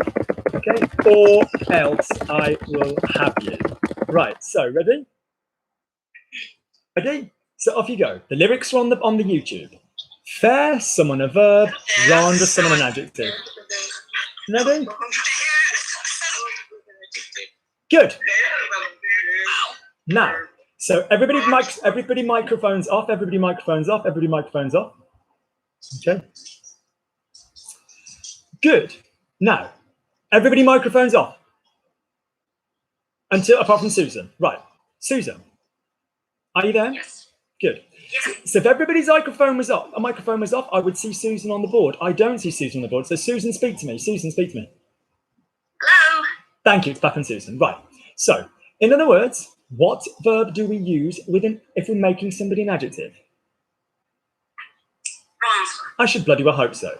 Otherwise, that shit parade that we've just done would be a waste of fucking time. So in other words, if you said Luke made me happy, how would you say Luke made me happy? Luke m'a rendu contente. Both. Thank you for joining. Could you please say, I want Luke to make me happy? I want Luke to make me happy. Before we go any further, Susan, what is the verb? What's the infinitive of the verb that we're talking about here? What's the verb to make someone an emotion? I'm sorry? What's the verb? Thank you, good job. If I were to ask dear Sonia, and I said, Sonia, if I were to ask Sonia, is rendre an a verb or a soft hard verb? What would Sonia say? Soft hard. She bloody well better. So basically, if I asked for Sonia to give me the soft of rendre, what would she give me, Susan? Thank you. Nice nasality. Fill it full. Rend. Don't worry. If I asked Sonia to give me the hard of rendre, what would she give me? Thank you. So, single soft, plural hard, but the subjunctive. I don't want to neuro-linguistically program you all like, oh, the subjunctive's hard. I don't want you to think that, but basically, as a little saying, the subjunctive uses the hard, all right? So, and we like it hard sometimes. So basically, could you please say for me, Luc makes me happy, Luc me rend content. Luc me rend content. Nice me rend, nice flowing around. Nice flowing around in the hon. That was nice. No, Stephanie, it's interesting that Luc makes me happy because he makes me feel so worthless that then he puts me back together again and I can speak French. Oh, it's an all-in-one bodily experience. So in other words, if I said it's weird that Luc makes me happy, why would it's weird be a subjunctive, Susan? It's weird. What about that is a subjunctive creator? It's like an emotion? Partially, but come through my list with me. Want, need, doubt, fear, impersonal or emotional. Do we all know what an impersonal sentence is? It's when we don't have a dude doing it. Susan, in the sentence Luke kills, who's doing the verb? Luke. In the sentence Kimberly wipes the knives down, who's doing the verb? Kimberly. In the sentence it's perfect, teamwork, who's doing the verb? An unknown person. And it's. So this could either be the entity il est or it could be c'est. So if you have it's We use it's all the freaking time. Some doofuses go, oh, subjunctive is an opinion. Hush up and sit down. It's lazy, lazy grammar teaching and shit teachers. I think that Nina is cool. There's a sentence. There's an opinion. Yeah, okay. Je pense que that isn't remotely subjunctive. Okay, so this whole opinion is subjunctive. Yes, in other languages, and sometimes teachers speak more than one language and they teach the same crap. Nina is beautiful. In Italian, Nina è bella. I think that Nina is beautiful. Penso che Nina sia bella. In other languages, yeah, it completely does. Not in ours, not in French, all right? So basically, in other words, if I say it's interesting that Luke makes me happy, then that is a neutral or an impersonal sentence, all right? To remind you, the only neutrals that don't do that is if it's a very definite or a probable one, yeah? So if you don't understand the thing I'm on about, email me and ask for the subjunctive videos. If you know the subjunctive, but if you're like, well, why is it sometimes subjunctive most of the time and very rarely indicative, email me and say, can I have the videos about subjunctives going indicative? Yeah, can I have the videos about subjunctives going indicative? Just email me that and I'll send it to you. It's basically normally in the negative with an inversion or an interrogative in an inversion or a negative. Or a standard, it's and then a definite, like it's certain that Nina has learned all the tenses. C'est bloody well, hopefully it is. C'est certain que Nina a compris tous les temps. Right. So in other words, if it's interesting or it's whatever that Luke makes me happy, normally Luc me rend content. It's interesting that Luke's making me happy. C'est intéressant que Luc me rend contente. What? Hang on. C'est intéressant que Luc me. C'est intéressant que Luc me rend contente. No. No. Someone stop listening. You've burnt out. What did I say? The subjunctive is hard, didn't I? I said single soft, plural hard, but the subjunctive is hard. I accept you've just used it in a compound, and that's a good way in. Let's do an easy one. Say for me, I speak. No, say for me, I say. What's I say? Je dis. Je dis. Good. What's they say? Yeah, je dis. What's they say? Ils ont dit. They say, not they said. Focus. I'm sorry, it went up. They say. You've got a lag going on. If this happens again, turn your camera off. They say, ils disent. Thank you. So that is your hard. If you ain't sure where it comes from, the they will often give you a subjunctive sound. So say for me, I want Luke to say something. Off you go. Subjunctive is hard. Go. Je veux que Luc dise quelque chose. Good. Subjunctive is hard. Luc makes me happy. Luc me rend content. It's wonderful that Luc makes me happy. C'est merveilleux que Luc me rende content. Now, we don't need to do this. Gabby sells herself. Gabby se vend. It's tragic that Gabby sells herself. C'est tragique. It's not remotely tragic. She's got a loyalty card. C'est tragique que Gabby se vende. Yeah, we're going to go. Yeah, but we don't want to go. Did you see what I did there, guys? Did you see what I did there? Say it freaking normally. C'est tragique que Gabby se vende. Okay, lovely. Okay, good. So that is subjunctive going hard because of an impersonal sentence. All right? Good, Susan. Well done. Turn your microphone off. Let's go across to Speak of the Devil. Let's go across to Gabby. Good. So if you're not Gabby, Stanley, I'm going to come to you next because I've not forgiven myself for the fact that I accidentally threw you out. So Stanley, you're up next. So my new policy is I'm going to tell you who's coming next, which I know is dumb because it's normally better when you're all sitting in fear waiting. So Stanley, you're next. Good. So Gabby, are you there? Yes. Earlier today, off you go. Earlier today. Plus tard aujourd'hui. Luke sent me a photograph. Luc m'a envoyé une photo. Nice. It was beautiful. Elle est belle. Pardon me, my mouthful. C'est beau. Thank you. Photograph is indeed feminine. Elle est belle or c'était beau with the c'était. Notice what Gabby just correctly did. Say or c'était or any damn thing you want with the C will give me the masculine adjective. It's beautiful. Talking about feminine city Paris. Elle est belle. It's beautiful. C'est beau. Okay? Good. If you don't understand that, email me and say, hi, Luke. Il est versus say. Video called Il est versus say. Good. Off you go, Gabby. Luke has a daughter. Say it for me with the right rhythm. That's it. A little bit louder, Gabby, just so other people can hear you. Do you know what? No, that's great now. That's great now. Just don't lean away. Just lean into me. I know I'm repulsive, but just lean in. Luke has a daughter. Go. Luke a une fille. That's it. Okay. She's 5. Elle a 5 ans. She's got red hair. Alright.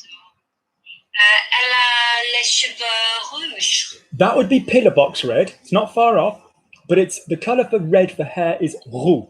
Roux. Okay. Yeah. Okay. Good. Nice R and nice OU. Notice rue is the street. That's where Gabby works. La rue. Okay. Roux is a wheel. Okay. A wheel. All right. Okay. So we wheel in a new client. So basically, lovely. So in other words, we wheeled him out, Luke. He walked in with purpose and determination. He limped out. Yeah, exactly. What's the line from Will and Grace? I was a little girl and he made me feel like a woman and he made that woman feel like a whore. Do you know what I mean? And all that. So up you go for me. So say for me, she has red hair. Elle a les cheveux. Elle a les cheveux rouges. Good. Lovely. Okay. And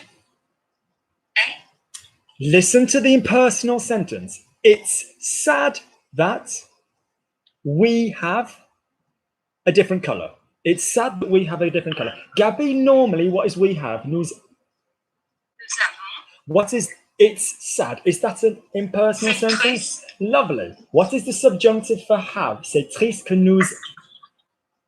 Ayons. Thank you. Notice ayons, not ion. Don't let it drift into ion because that would be...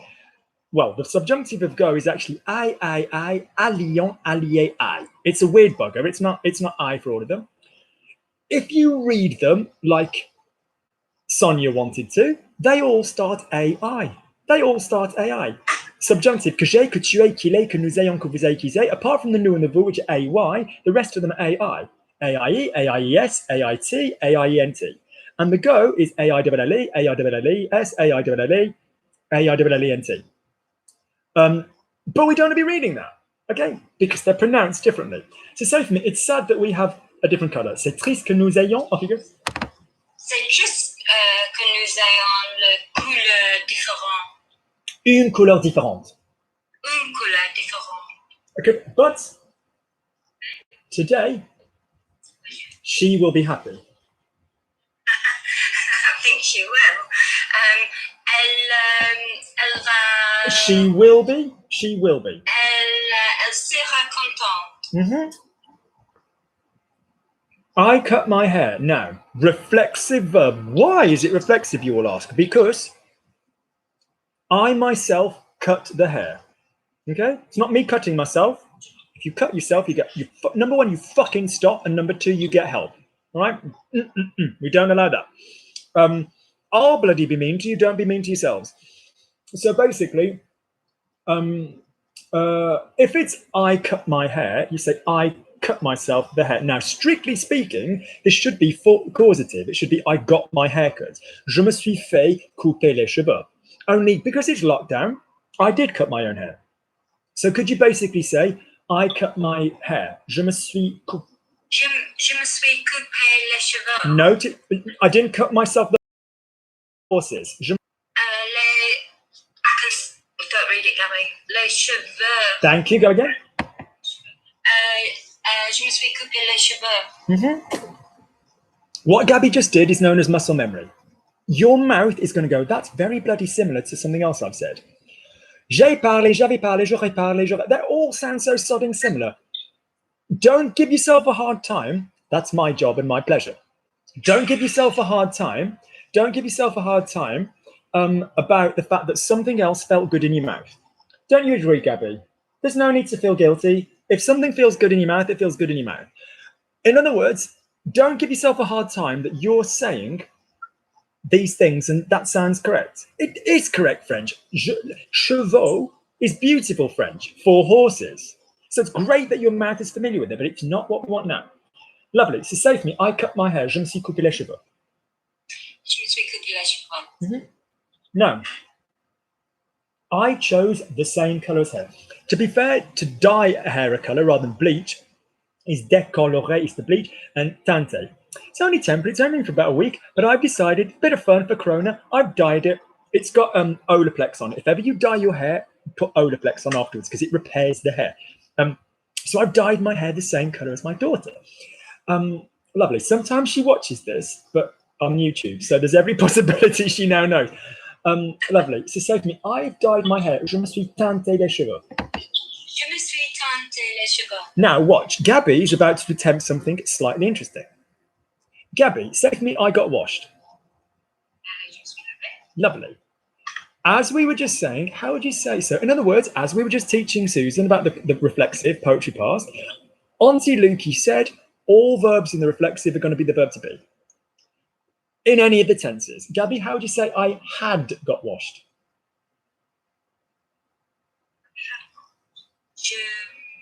Yeah, je me... Okay, watch this, Gabby. You're going to come with me. Say for me, watch this, guys. Say for me, Gabby's now going to do her world-famous ping pong ball trick. So basically, now say for me, he has eaten. Now say he had eaten. Gabby, very quickly, notice she doesn't spend any time in the auxiliaries because she's clever. Il avait mangé. Don't be afraid to give me a bit more interest in at the end. In other words, if it's il a mangé, il avait mangé, what did you do to the word in the middle? You made it in the imperfect. That wasn't even English. You put it in the imperfect. Okay. So say for me, I left. I left. Je suis parti. Say I had left. Je vais parti. Être verb? Oh, sorry. Pardon. J'étais parti. Great. So j'ai mangé, j'avais mangé, je suis parti, j'étais parti. Gabby, in the reflexive past, je me suis lavé. Could you do exactly the bollocking same? And could you turn it in? Could you swap suis for what I've just swapped it for? Could you give me I had gotten washed? Je m'étais lavé. So watch, guys. Here's the verb to be. He left. Il est parti. Il était parti. He had left. He would have left. Il sera parti. He would have left. Il serait parti. Subjunctive. I'm happy he left. He was a wanker. Je suis content qu'il soit parti. But he left Gabby a tip, so that's good. Good. But the fact is, if you don't understand what those verbs are, you email me and I'll tell you about the podcast. But the fact is, any one of those is going to be exactly the same with the me. He got washed. Il s'est lavé. Il s'était lavé. Il se sera lavé. Il se serait lavé. So if you're using a reflexive verb, so in other words, Susan, la belle Suzanne, basically, if we've got je me suis, tu t'es, il s'est, nous nous sommes, vous vous êtes, il se sont, the reason that's so sodding difficult, guys, is because poetry past is an absolute shitstorm of be and the words joining. Je me suis, 3 words. Tu t'es comes together. It's always good when you come together, isn't it, guys? Tu t'es, il s'est, nous nous sommes, vous vous êtes, ils se sont. So sometimes it's 2, sometimes it's 3. Yeah, je me suis, tu t'es, il s'est, nous nous sommes, vous vous êtes, ils se sont. When you go into other tenses with the reflexive and the reciprocal and the verb to be, notice how much more organized it is. Je m'étais, tu t'étais, il s'était, nous nous étions, vous vous étiez, il s'était, ou je me sois, que tu te sois, qu'il se soit, que nous nous soyons. Je me serai, tu te seras, il se sera. So in other words, this poetry past shit that I've just gone over with Susan, you can do this in any other tense. It might be, I will have gotten washed by the time you come round. Je me serai lavé, you know? So if you, and you need this for tenses, all right? Good. That is on the grammar podcasts. I am going to push them because not because I want the bloody £12.50 that I get off you for them, because I'm dumb and make stuff cost nothing, but because it will help you come here with a better caliber of French. Good, Gabby. So do another one for me. Say for me, something happened. Using the reflexive verb se passer. Say for me, something happened in the past. Quelque chose s'est. Quelque chose s'est passé. Good. Give me something had happened. Verb to be. Always. Quelque chose s'est passé. That's it. Now, Gabby's just demonstrated there's 2 top ways of knowing something. Mental and in your mouth. I need Gabby's mouth to be familiar with that. I need her to say it a few more times. Quelque chose s'est passé. We can intellectualize till the cows come home. And then we just need to say shit. Gabby, just say for me, quelque chose s'est passé. Now, for the smart ones here, you'll notice what's going on. Je me suis, tu, t'es, il, say. Nous, nous sommes, vous, vous êtes, ils, ce sont. The il and the il are going to go. You're not always going to say il, say. If I said Gabby got washed, hang on, every third Wednesday. Yes, il, elle, she just gets hosed down normally. You know, you've seen Pulp Fiction. Elle s'est lavée. Elle s'est lavée. She had gotten washed. Elle s'était lavée. Yeah. In other words, we're going to need to put these expressions in different places, but equally, we're going to need to say the name. So, Gabby, if it's she got washed, elle s'est lavée, how would you say Nina got washed? So if you looked at the list I wrote down, and if you guys weren't here for that, if you watched the class back, I wrote down the list of the poetry past. Je me suis, tu t'es, il s'est, nous nous sommes, vous êtes, ils se sont. Ils se sont and il say, or elles se sont and elles say, will be swapped for a name sometimes. Gabby, would you say to me, they woke up? Ils se sont. They woke up. Yeah. Ils se sont réveillés. That's it. Ils se sont réveillés. Ils se sont réveillés. Could you know? Ils se sont réveillés. Go on. Ils se sont réveillés. That's it, lovely. Réveillés. No, my stress, it wasn't about the R. Your R was sufficient. It's about the stress falls there. Ils se sont réveillés. All right, good. Lovely. Now, could you say for me, my clients woke up? My clients woke up. Mes clients se sont réveillés. Did you see what she just cleverly did? She had two clients at the same time. Aha. What she also cleverly did was that she swapped the il for a name. Yeah. So in other words, so let's be honest. If you go on my channel, about a week ago, I did a video called Swapping Il. So it was how to conjugate all the past tenses when you're not using il, or something to that effect. Something to that effect. If somebody could just go onto my channel and have a little look and tell me what the actual proper name of that video was called, I would really appreciate it. Good, Gabby. So say for me, just say for me straight away, the boys had left. Off you go, the boys had left. Ils ont parti. So you need to watch this video. Say for me, I left. Je suis parti, pardon. Good. Je suis parti. But notice what Gabby does do is she said it, she got one for her brain, je suis parti. She then said it properly with her mouth to make it match what she's going to need to say, and more importantly, what she's going to hear. Well done, Gabby. Therefore, and the other technique that we're using, this is called template. If ever you can't remember something, quickly think to yourself, what's the je? As I just did with Sonia and the je suis venu. Right, so Gabby, je suis parti. Therefore, what would be they left? Ils se sont partis. No. Listen. Je suis parti. Match it for the day. Je plus verb to be suis plus parti. Give me they left. Ils sont partis. Good. Therefore, what would be the boys left? Les garçons ont parti. Hang on. Les garçons. Sont partis. Do you see what I mean? So every one of you from to ooh. Gabby, have you got a or a ooh? Or have you ever had a bit of ooh in your or did they pay extra for that? Let's do an online survey. Does Gabby like it in the ooh or the okay, so basically lovely. Or as the French poet Voltaire said, yeah. Three in the pink and one in the stink. Right, okay, so my point is I'm joking, but this is really fucking serious because half the time you guys aren't going to say they and he. You're going to say, oh yeah, the boys got dressed and they left, les garçons se sont. So watch the video. Could somebody just tell me, by all means turn your microphone on and tell me, could someone just tell me what the name of that what that video is called? It's something about it's very important to know using the auxiliary when swapping il for names and nouns. Do you see what I mean? Watch that shit. In other words, il a, ils ont. Il est, ils sont. Je me suis. Il sait, ils se sont. You need to arguably go to any one of those three. Those six. Good, Gabby. Well done. Well done. She's tired. She's been having two clients. Honestly. Good. Well done, Gabby. Excellent job. Excellent job. Let's go over to Kim. No, Stanley. I did say Stanley. I said Stanley. The guilt killed me. The guilt fucking killed me. Lovely. Good. Stan, I saw a bare hand and I had an image of a bare shoulder, and then you disappointed me. Good. You look more and more like a biblical character every week. Oh, thank you. Thank you very much. Good. Lovely. Good. Okay. Semaine dernière. La semaine dernière.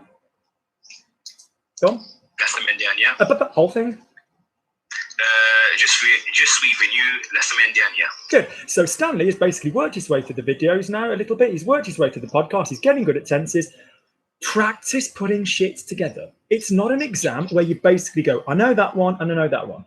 Practice hearing that amount of material coming out of a sentence. I always say to people, record yourself in a conversation. Sadly, Stanley has a girlfriend, but we're working on that. But the fact is, record yourself in a conversation. Here's a point. Have you done the washing up? If not, I'll do it. Stanley's like, oh, don't be so silly, Luke. Of course I wouldn't say that. Don't set a precedent. But in other words, if Stanley said, what do you want to eat tonight? I've got an Uber Eats voucher. That is one line of thought. So when people go, how much do I actually have to practice saying in French? That is a line of thought. Yeah? Qu'est-ce que tu veux manger ce soir? Parce que moi j'ai un voucher pour Uber Eats. That is as much as needs to come out in one breath, all right? So in other words, when you're coming up with a sentence, well done, practice the fucker being in one go. If it were two separate thoughts, if it were, what do you want to eat tonight? Oh, I've got an Uber Eats voucher. You know? Qu'est-ce que tu veux manger ce soir? Oh oui, en fait, moi j'ai un voucher. You know, fine. But if you could say it in one go, someone else is going to say it in one go. Practice it being that long. Off you go. So say for me, I'm going to give you a sentence which is now going to be that long, and you're going to try and get all the way across. No race, okay? Lovely, okay? I feel terrible. The verb to feel is se sentir. Okay, I feel terrible because Stan left. I feel terrible because Stan left. Je me sens terrible parce que Stanley c'est parti. Stan A. Lovely.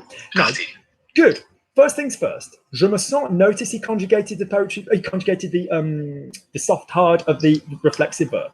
Point number two. Notice he muscle memory tried to turn A into say. This will happen. Anybody decent that I work with does two things. They ram in a d and an at everywhere. They get what's called prepositionitis, an inflammation of the preposition. And they also go je me suis every freaking time instead of je suis. Kim did it. You know, it was a sign she was going to be good. Je suis allé, je me suis allé. No, je suis allé. The only verbs that are going to be je suis are the verbs of motion, which is a shit title. You know, off you go. So in other words, if it were Stan, I feel terrible that Stan left. Now you might go, is that not what you just said? No, I said I feel terrible because Stan left. Stanley, what is going to happen now that I'm saying I feel terrible, which is an emotion that Stan left? What's that going to do now? Any ideas? Subjunctive. It is. What was in the middle that wasn't in the middle before? The word que in isolation. Yeah? I'm happy because I'm happy when Stan chooses whatever, the right verb. Ouais, je suis content quand Stan choisit le bon verbe. Right and wrong before a noun in French is good or bad. I'm happy that Stan's choosing the right verb. I'm happy if Stan chooses the right verb. Je suis content si Stan choisit le bon verbe. I'm happy if, no, we've done if, we've done when. I'm happy because Stan's choosing the right verb. Ouais, je suis content parce que Stan choisit le bon verbe. But if it's a que, okay? Ouais, je suis content que Stan choisisse le bon verbe. Yeah, okay? That's going to make it subjunctive, okay? So, good. So I'm happy that Stan left. No, sorry, I feel terrible, emotion. Notice it doesn't need to be me doing the verb. It could be it bothers me, which as Susan will tell you is an impersonal expression. It bothers me. You know, it doesn't mean to be I am happy or it makes me happy. No one gives a rat's ass. Je suis content or ça me rend content.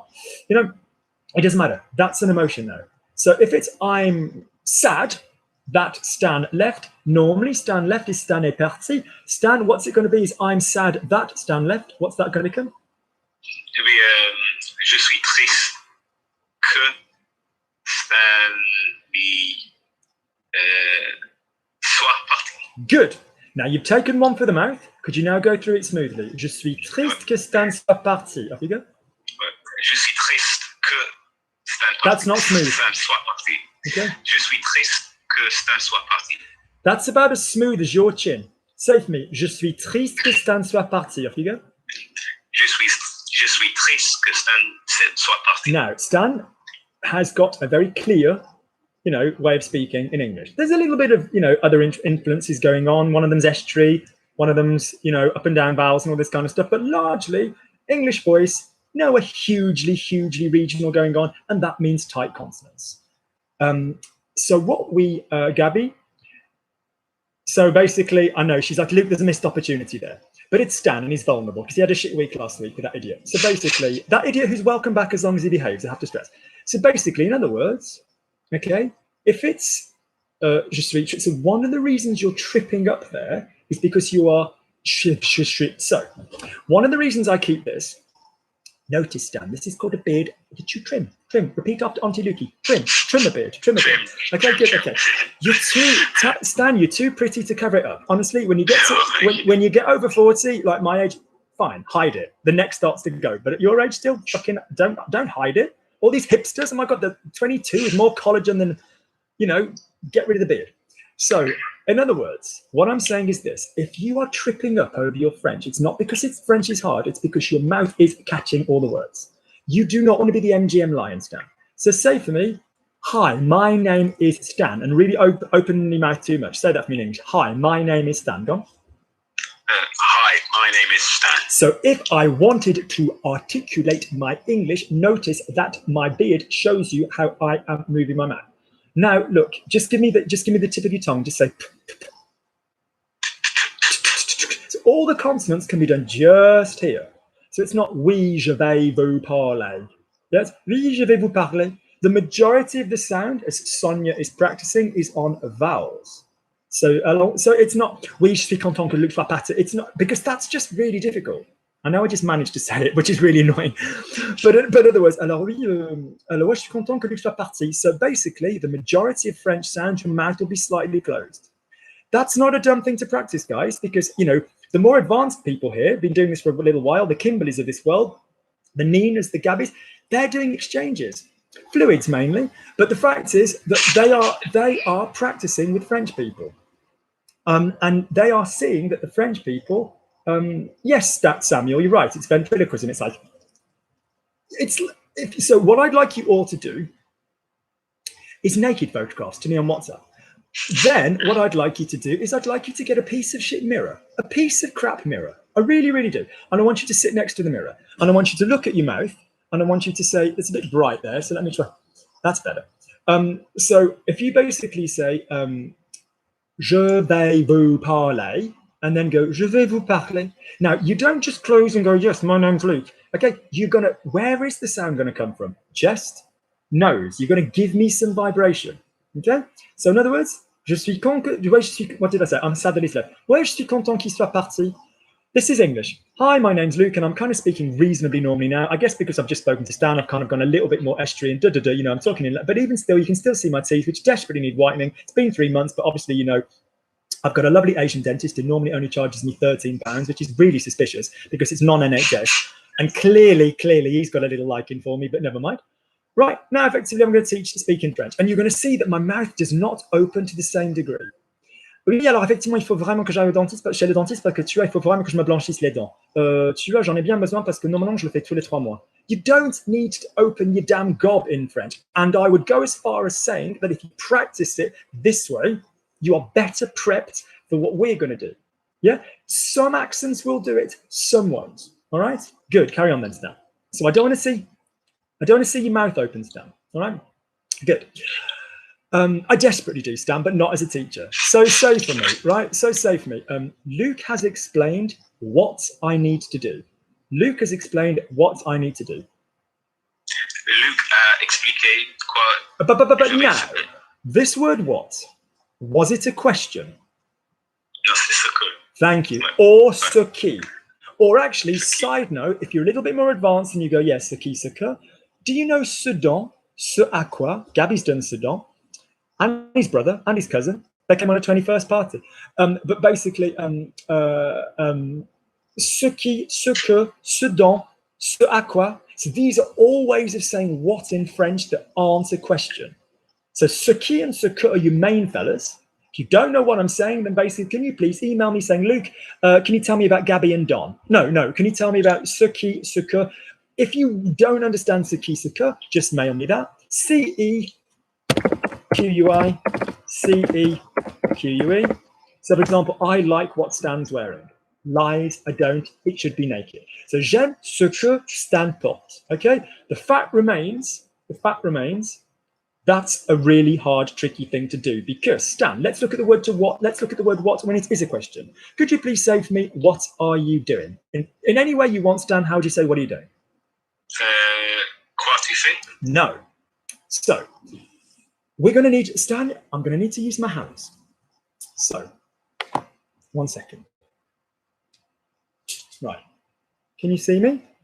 Can you all take your left hand? Is that appearing on the left hand? Oh, that's annoying because on YouTube it's on the wrong side. But on the, so is that appearing on the left hand side of your screen, Stan? Yeah. People on YouTube, I'm really sorry. Unless it reverses it afterwards, it's the other way around. So, could you click with your left hand, please? Yeah, just click with your left hand, all of you. Keep your cameras off, all of you, but do this. Okay, keep your microphones off. This is the interrogative word. This is the question word. Could you now move your could you now hang on, let me click no, I apologize. Could you click with your right hand? It's because I'm doing it to swap the hands. Okay, good. So the right hand is going to click hang on, let me work this out. I haven't taught this the wrong way around in a while. Yes, it's the right hand, right? So the right hand clicking is going to be our question word. So we have 3 ways of doing most questions. We have 2 ways starting with the right hand clicking, and we've got 1 way ending with the right hand clicking. So first things first, can you take your left hand now in a flat palm? Yeah, okay. And can you move it across the sentence from left to right? Just move it across the sentence. Yeah, good. So this means that the sentence is being said normally. A sentence is a dude doing a verb. So say for me, il fait. Say il fait. Il fait. So a normal sentence, I repeat, is subject verb. What's a normal sentence, Stan? Subject verb. Great. So in other words, if I said he's doing what, I go left hand across, il fait. So before you do anything, Stan, can you go flow, click, flow, click? Or if you're watching the other way, flow, click, flow, click. Could you just do that for me? Yeah, flow, click. Good. So start your sentence with the sentence. Start your question with the sentence, means starting with the subject. So could you say for me, he does, il fait? Il fait. Now I've got 1 word on the end to say what. What's my word what when what comes at the end? Il fait. Il fait quoi? Good. So that method works. Now, could you now take your right hand, which is the question word, and can you pop it over the top of the left, yeah? Yeah. Okay. Stan is now chained up. That's hot, Gabby, isn't it? That's hot. Okay. So basically, what I now want you to do is I'd like you to lift your hands up in the air. Would you acknowledge that they're crossed? Yeah. Yeah. So you have, okay. You basically. So could you now? So click your right hand, and you'll now notice that that's now on the left hand side of you. So that's remind you that you're going to start with the question word.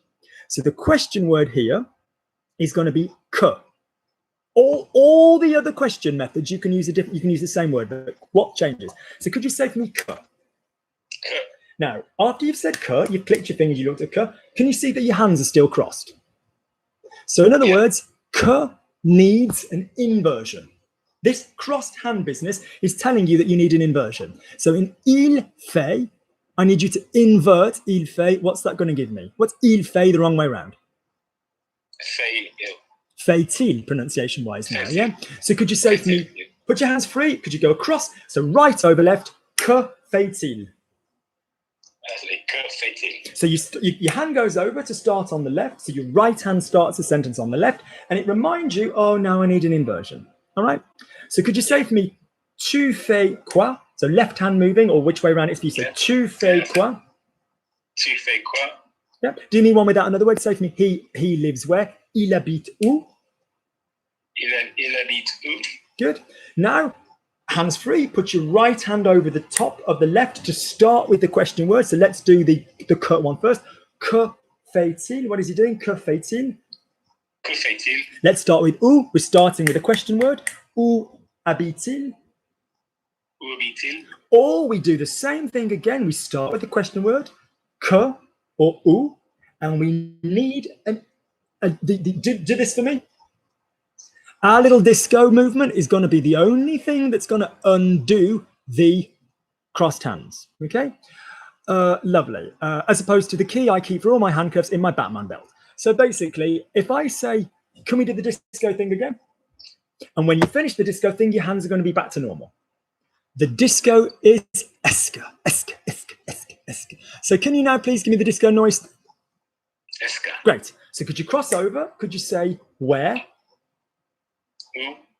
Do me the disco. Eska. Où est Eska? Now my hands are free. You'll notice I'm now free to do my normal sentence. He lives. What's he lives? Il habite. So we have. This is the left-hand side for you, yeah? Yeah. So you've got il habite où, or we've got où habite-t-il, or we've got où est-ce qu'il habite. Do you see the three ways of doing a sentence? Now that works for any piece of shit. Why? Why is he coming? Il vient pourquoi? Pourquoi vient-il? Pourquoi est-ce qu'il vient? The only one we've got to be mindful of is que, quoi, and qu'est-ce que. So in other words, there's two methods where your question word starts, and there's one method where your question word ends. So in other words, what are you doing? Que, est-ce que. You guys might not have realized that que means, as well as meaning many other things, it means what. If you've spoken any Spanish, que pasa, so it's what. But you've not heard it mean what very often, because it'd be a que fais-tu or qu'est-ce que. Qu'est-ce que, unless you've realized, is what is it that. So good, I'm going to give you some sentences, Stan, and you're going to give me all three methods for every question. You ready? Yeah. How many sentences, Luke, speak English, doofus. How many how many good godly, putain, mais que tu parles en anglais, quoi, arrête. How many question methods are there where the question word is at the beginning? 2. How many question methods are there where the question word is at the end? 1. All right. So could you say for me, when is he coming? What is the word for when? Quand. Great. So can we, your order, I don't mind which order you give me them in. Could you now give me when is he coming 3 ways? With hands, with hands. Est-ce qu'il vient? Good. So we've got, now pause. Notice now, okay, that was a question on purpose I gave you that was a yes or a no question. So when you've got a yes or a no question, okay, you don't, it's like the question word is silent. So it's like, est-ce qu'il vient? He's coming? Il vient. Lovely. So we won't say vient-il on its own particularly. Well, yeah, maybe vient-il souvent. Yeah, no, you could actually. It's just a bit dated. So if you've got a, is it that question? In other words, the question here is yes or no. It's not an open-ended question. Notice you just imagine that the question word is there, but it's silent. Il vient? No question word. Vient-il? No question word said. Est-ce que? Yes, it's exactly the same order, but the question word is silent. Good. Next one. When is he coming? When is he coming? So the first one is, it's not is he coming, but when is he coming? What's my word for when? Quand. So we meant to do that one, but I sort of segued into talking about the one where it's yes or no. So in other words, what's my question word for again? One more for when? One more time. Quand vient-il? Lovely. So we've got quand vient-il. Yeah, quand vient-il. Or we've got, now give me the other one that starts with the word quand. I need the other question word method that's going to start with it. Yeah, so quand. Quand est-ce qu'il vient? Quand est-ce qu'il vient? Quand est-ce qu'il vient? Side note, est-ce que plus, so remember I told you C is a lady, que is a whore. Could be male whore, could be a female whore. I'm not slut shaming women. So basically, qu'il, quel, quand. Some speakers will say que l'on, but that's different. So in other words, if you don't know what que l'on is rather than quand, I'm not on about quand meaning an arsehole, no, quel quand. So in other words, most of the time, que will join with a sentence. So quand est-ce qu'il vient? So quand est-ce qu'il vient? What is, so we've got quand vient-il, quand est-ce qu'il vient? Can you now start your sentence? Stanley, what does the sentence start with? It starts with a subject. So could you please say for me, he's coming when? Off you go, il vient. Il vient quand? That's good. Here's my guide to when to use all those three, which I think is pretty bloody important given that we've just learned to do them. First point is, if you are using a vous, I always think est-ce que is lovely. Monsieur, est-ce que vous voulez quelque chose à boire? Do you want something to drink? Oui, je veux bien. Vous voulez quelque chose à boire? Voulez-vous coucher avec moi? It's a song. It's also correct French. I don't like the inversion. I'm not a massive user of it. Notice you could do an inversion if you've got a sentence with. So, Stan, let's see if you've been listening. How many tenses rhymes with men? How many tenses do we use in spoken French? 10. By definition, site disclaimer. You'll have to pay 90% of your original price if you don't use Gabby's loyalty card. Basically, any STIs, STDs, your own liability, and in no way responsible for Gabby holdings. So basically, if you used 10, strictly speaking, disclaimer, the subjunctive and the subjunctive past is not a tense. Formally, it's a mood, but that's what it is, all right? So, in other words, if I said 10, how many of those have an auxiliary? 5. Great. So, in other words, say for me, he has eaten. Il a mangé. Good. What would be the inversion? Has he eaten? What would that be? A mangé. No, we invert the person and verb number one, whether it's the only verb or several verbs. So, il a mangé. What are the first two words there? Il a. Yeah. Il mangeait? No. Pause, Stanley. Say for me, vous voulez coucher avec moi. So you want to sleep with me, which is actually quite true. But say for me, vous voulez manger. Although, let's be honest, you wouldn't call me vous. So say for me, vous voulez coucher avec moi. Say that sentence. Vous voulez coucher avec moi. Say again. Vous voulez coucher avec moi. Good. Now, if we were to do an inversion, vous voulez coucher, first verb, subject, verb number one, infinitive verb. We're going to swap person, we're going to swap our sentence with verb number one. In vous voulez coucher, if we were to invert, what would that become? Maybe couchez-vous. Vous, we're going to swap number Vous couchez-vous. Say for me, vous voulez coucher. You want to sleep. Say for me, vous voulez coucher. Vous voulez coucher. What was word number one? Vous. What was word number bloody two? Vous. Good. No, vous voulez. What's word number two? Vous. You want to sleep. Vous voulez. What's verb number two? Vous. What's word number? Voulez. Lovely. So swap vous and voulez round. What do we get? Vous. No, look at me. Vous. Couchez-vous? No. Stop. Vous voulez. Repeat those two words. You want. Vous voulez. Vous voulez. Slowly. Vous voulez. Vous voulez. Swap them round. What was the so vous is number one? Voulez-vous? Thank you. I mean, I wouldn't mind Stan, but it's a fucking ABBA song, and it's also that voulez-vous, and it's also right. So do we understand how it works? In other words, vous voulez coucher avec moi? Voulez-vous coucher avec moi? If we had tu as mangé, you have eaten. What was word number one? The tu as to be as-tu. There we Manger. go. As-tu mangé? That exists, but I'm not a massive fan.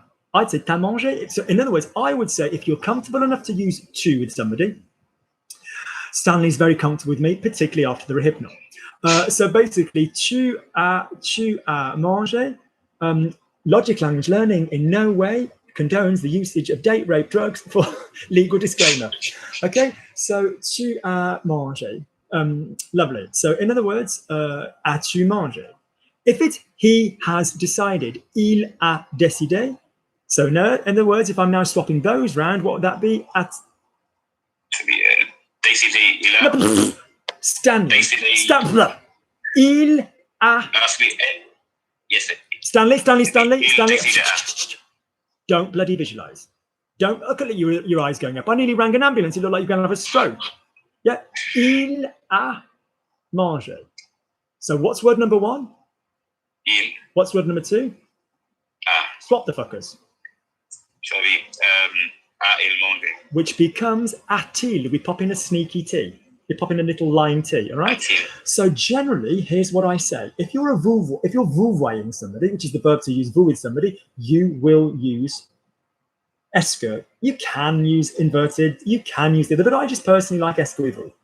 If I'm tutoying somebody, I will just literally go on tone of voice. Tu veux quelque chose à manger? I want to say, est-ce que tu veux? Just say, Kim, you coming? Kim, tu viens? Yeah. You know, I wouldn't, if it was somebody I was friendly with, I would say that. Good, Stan. Good job. Good. Lovely. Good job. Right then, can we go over to Kim?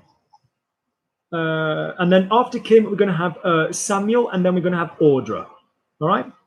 Good. Lovely. Well done, fella. Anything I've talked about, can you email me about? So don't go, Luke, can you remember the questions? She's absolutely lovely, and I'm not being mean, but you know that absolutely beautiful girl that we had last week, Isabel? I said, guys, email me. She goes, and I said, remind me what videos you want and just email me. She's beautiful, she's intelligent, she's also under 18, which basically means that she's from the school of mum and dad and teachers that just send PDFs. So she just went, and she felt so bad, and she's very humble, and she owned it. But she sent me a letter, she sent me an email going, hi, Luke. Yeah, so the videos, can you remind me which ones it was? Thanks, Isabel. And I responded going, hi, Luke. Thank you for the free class on Sunday. I very much appreciated it. I know it was my job to remind you the videos, Luke, but I've forgotten. I don't suppose by any chance you remember. Best wishes, Luke. Best wishes, Isabel. So I sent that back. And she, good girl, good on her, she'll go far in life. She said, Luke, I'm sorry, I completely see what you mean. I did come across as shit. She's not remotely shit. It's just wording and language. So people just forget to kind of like, if I had $1 every time someone just went, I watch your classes, can I have a class? I'm like, you are? Even the lovely Calvin, we've seen Calvin tonight. He's a perfectly lovely person. He just said hi. Yes, hi. I'm like, you would be? You would be? Do you know what I mean? So we need names, we need introductions, we need formality, particularly in France. Right, good. So, lovely. So can we go over to, who did I say was next? Did I say Kim? Yeah, Kim. Good. Kim, I said you? Yeah, you're right to go now? Good. Yeah. Lovely. So say for me. I love it when everybody sings together. J'adore quand ils chantent ensemble. Good. That was absolutely vowel exquisite. Could you now focus on one word that you're interested in, or the king and the queen, and could you give me some interest? Up you go. J'adore quand tous les monde chantent ensemble. There you go. Okay. There's not a definite way of doing that. If your personal choice was, je l'adore quand tout le monde chante ensemble, that's fine, but we'll just make it human. Good, okay? Lovely. Luke and I, we like to be sarcastic, particularly with songs from Disney movies. Luke and I, we like to be sarcastic, particularly now you'll notice, Stan, that is a thought. That is a stream of consciousness. It might seem a lot, but do you know what? Luke and I, we love to be sarcastic, particularly from songs from Disney movies. So that is a thought. So that's the kind of length shit you've got to practice doing. Off you go. Luc et moi, on aime bien des... What was it? Being sarcastic. Luc et moi, on aime bien d'être sarcastique en sortie avec les chansons de Disney. Good. So, when you speak in French, using your French as you go from your thoughts, you don't need to remember anything, because what's going to remind you is what you want to say. Your feelings will do that for you. The art of the interpreter, Kim, as you can all hear, is a very capable speaker. She could easily do business interpreting. It's also about remembering sentences of that length. That's the tough shit. It really, really is.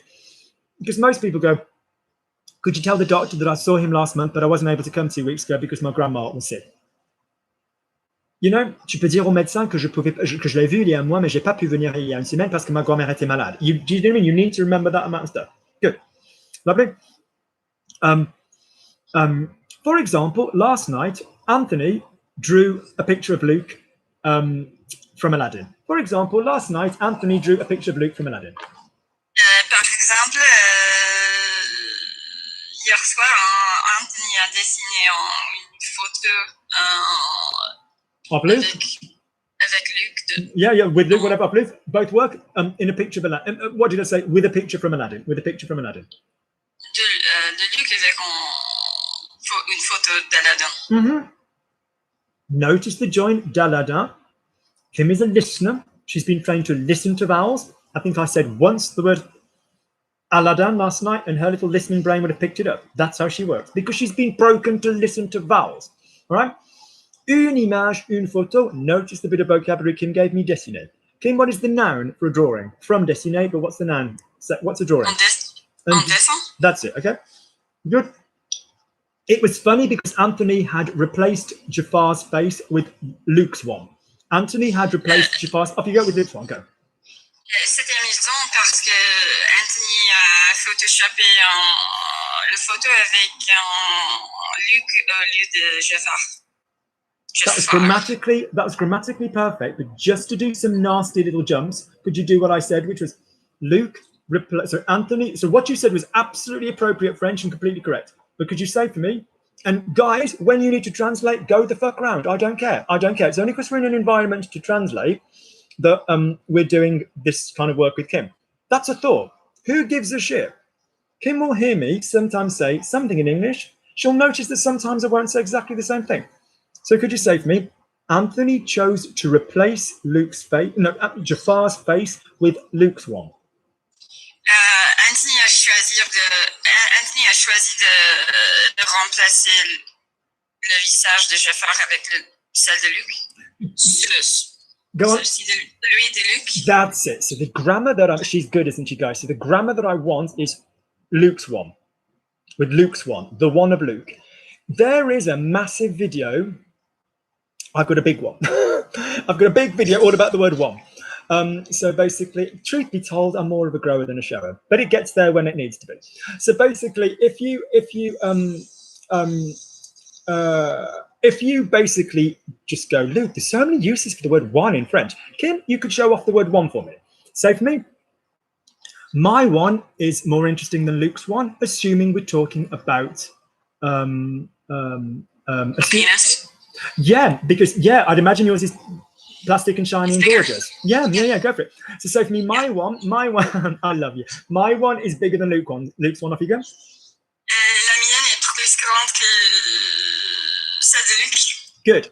If you don't understand why we're using celle, la mienne est plus grande. Yeah, plus grande. So muscle memory, Kim has correctly learned that plus exists in French. It does. It's more of a noun. More tea, Vicar? Plus de thé? Drink up, Vicar, because I've drink up, Stanley, because there's a little funny feeling. Why am I feeling so sleepy? Don't worry, Stan, just lie there and relax. Good. But basically, so more tea, plus de thé. More in an adjective, plus. So Luke is weirder. Luke est plus bizarre, not plus bizarre. All right. Good. Side note, plus with an adjective plus an open mouth will be plus, which sounds similar, but it ain't the same. Yeah. More interesting, plus intéressant. Yeah. More people, plus de personnes. Lovely. Okay. Good. So lovely. So celle she used because of my one. So le mien, sorry, la mienne, feminine. So if you're like, what the frick is la mienne? What the frick is celle? So Louis, this is all on one big video called the one video, all about different ways of saying the word one. Good. Email me saying, Luke, I want your one, right? And you'll get it. So could you now say for me, the boy over there is my cousin. No, say for me, the boy over there, Max, is my boyfriend. So the boy over there, Max, is my boyfriend, says Kim. Kim's boyfriend, Max. Say for me, the boy over there. Le garçon là-bas est mon copain. Good. Which one? Lequel? Good. So which one? Lequel? The French one. Le français. The little one. Le petit. But he's nicely broad. Okay, good. Okay. In the shoulders. Le short. In the shoulders. In the shoulders. Okay. Good. Okay. I bought one. Gabby said, oh, I've got a plastic penis as well. Yeah. Say for me, I bought one. Say I bought one. Je l'ai acheté un. Go again, Jean. Mother. J'en ai acheté un. Good. Now let me talk about this on, because what Kim has just done is very advanced, and let me clean something up, okay? A, Gabby, stand still while I hose you down. B, let me clean up on. So here's the rule about pronouns, and this is why on is a bit tricky. A pronoun is a replacement, and everybody in the conversation needs to know what the hell you're talking about. So for example, if Kim came over and we're going to France tomorrow, and she stays like at mine, and in the morning I walk into the bedroom and I say, Kim, do you want one? She'd be like, she'd get her mace out of her handbag, she'd spray me, she'd say, get away from me, deviant. Because sometimes in language, they gave her one. We will use pronouns in phrasal verbing. But strictly speaking, if I came in holding a cup of coffee and I said, do you want one? Kim would say, no, I need one now, give it me as soon as possible. So in other words, if I said, I've made some bacon, do you want some? And she said, yes, I want some. Then you know that the some is referring to bacon. So on can be one or it can be some. Now, side note, Kim, do this for me. Say for me, say for me, I want it. Je le veux. Good. So with a normal verb, you can use le for it. Kim, say for me, I need it. Using besoin. J'en ai besoin. Good. So notice on with a verb that uses de, the on becomes an it, as Kim has just done. Okay? If it's a normal verb, in other words, by normal verb, I mean a verb that can use le, la, le, as Calvin now knows is direct. On can still be used, but it specifically means one of them or some. So it could be the plural, it could be the singular. If you'd said, do you want a banana?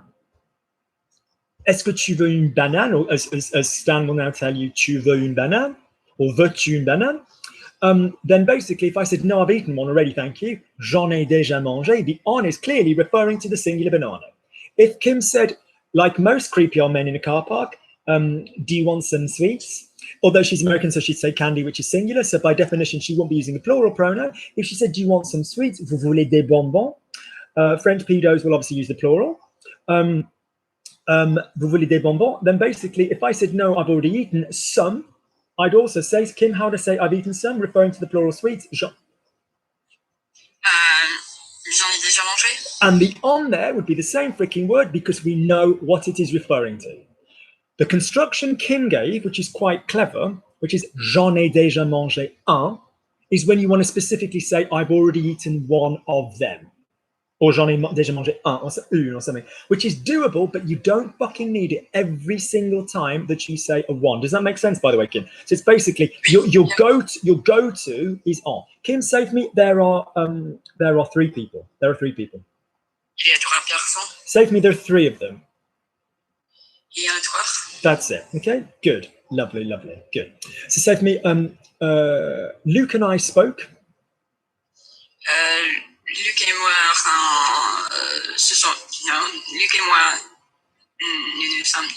Luc et moi, nous sommes parlé. Good, clever. So Kim is now the next level up. You remember what we said about il sait and il se sent? All of you be like, oh God, she's so good. Yeah, she's worked her ass off. So basically just say shit out loud and you'll get there. So basically, il se sent. I knew Kim when Kim did not know an A from a soft hard. This is work, people. Just say the shit. So if we've said il sait, il se sent becomes Gabby sait or Luke and Gabby se sent, whatever. The we for, if Kim just had to work out, was shit. So nous sommes parlé, we spoke to each other, the reciprocal. Not reflexive. Two people, I touch myself. Yeah, Stanley touches himself. Okay, we touch ourselves as opposed to we touch each other, which would be a wholly different experience. Then basically, but that reflexive and reciprocal, grammatically, that'd be similar. Yeah. So in other words, we talk to ourselves individually. Yeah. Nous sommes parlé. We spoke to each other. Nous sommes parlé. All right. Kim took nous sommes parlé and she got rid of the nous to be like Luc et moi nous sommes parlé. Okay. Now you can say Luc et moi nous sommes parlé or Luc et moi on s'est parlé. You can do that. Well done. All right. Good. Okay. I'm happy. We spoke to each other. Je suis content, on s'est parlé. Je suis content quand ce soit. Jesus, je suis content. Je suis quand on se soit parlé. So this is known as an intellectual pull. It means when you're being very good and very clever at going towards the right grammar in what you know the fucktard bit in the sentences, that Kim is thinking, right, ce soir. I'm thinking, sorry, Kim is thinking say. She's thinking on say. It's the, you know, she's thinking of that notion because it's the reciprocal. So then she remembered, oh shit, it's fucking reflexive as well. In a normal sentence, Kim would just never forget a subjunctive. I'd be more likely to forget a subjunctive from phrasal, personal usage of French as a first language. Some people that learn a language are often a little bit more correct than people who just speak a bit, you know, badass, whatever. So je suis content qu'on se soit parlé.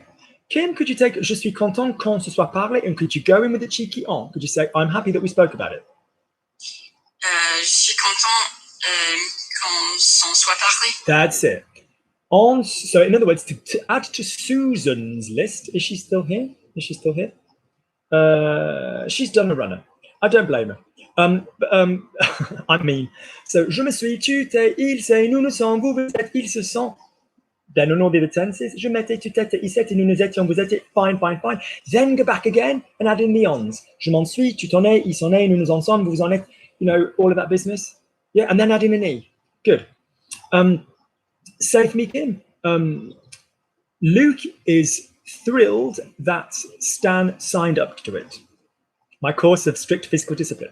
Luke is thrilled that Stan signed up to it. Luc est hyper content que Stanley s'y inscrit. Pause. S'y est inscrit. Pause. That is lovely, but again, in doing so in other words, being intellectually focused on getting, notice what she did, and if you don't know what the hell she just did, she popped in an E, because in other words, if you've got a reflexive verb, an ABC, if you're like, what the shit is ABC, easy is 1, 2, 3, you don't know what I'm on about when I say an ABC verb. That is my methodology. Proper French would say un verbe pronominal qui se conjugue avec une préposition. Can you basically email me saying, Luke, ABC? Okay. And judging by the emails I often get from people, some people don't know their ABC. So basically, generally, literally. So in other words, Kim is like focusing on the fact that in an ABC verb that uses an a, the pronoun will be e. So for example, I signed up, je me suis inscrit. I signed myself up to it, je m'y suis inscrit. However, Kim, it is still subjunctive. Yeah? So if it would be I'm happy Stanley signed himself up, off you go. Je suis contente que s'y soit Yeah. Yeah. que s'y soit inscrit. I know. He signed up, il s'est inscrit à quelque chose. He signed up to it, il s'y est inscrit. He signed up to something, je suis content qu'il s'y soit inscrit. We could be a real bellend and we could say, I'm sad he didn't sign up to it. Have a go for that, which is basically doing a reflexive, negative, subjunctive, pronominal. I mean, let's just give the bitch a massive fucking round of applause and say that's fucking advanced, because that really fucking is. But basically, could we go, I'm sad he didn't sign up to it, which sounds advanced for the learner, and it is. It acutely is. But in terms of, would I say this shit in French? Yeah. Oh, God, I'm really sad he didn't sign up for it. Okay, lovely. So in other words, could you now, Kim, add the extra ingredient, and could you give me, say, I'm sad he didn't sign up for it? Je suis triste. Je suis triste qu'il ne s'y pas soit. No.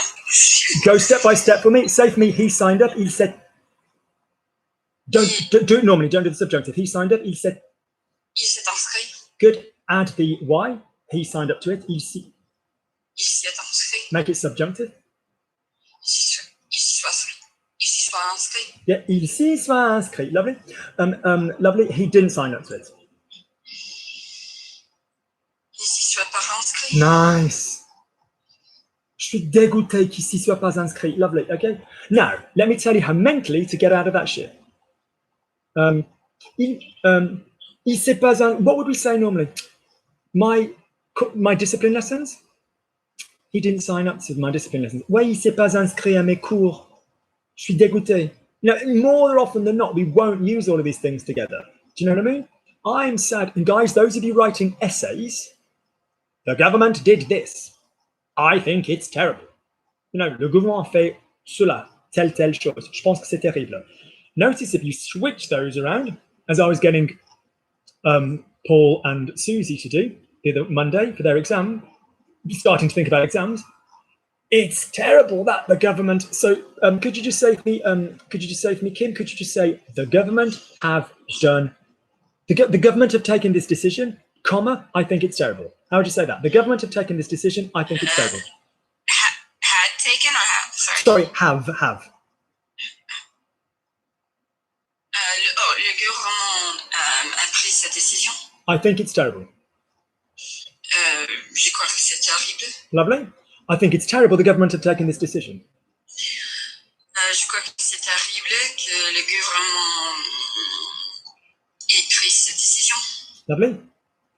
The decision taken by the decision that the government has taken was terrible. La décision. No, sorry, my mistake. The government, the decision that the government have taken. The decision that the government have taken. La décision que le gouvernement a prise, c'était terrible. Careful. La décision que le gouvernement a prise.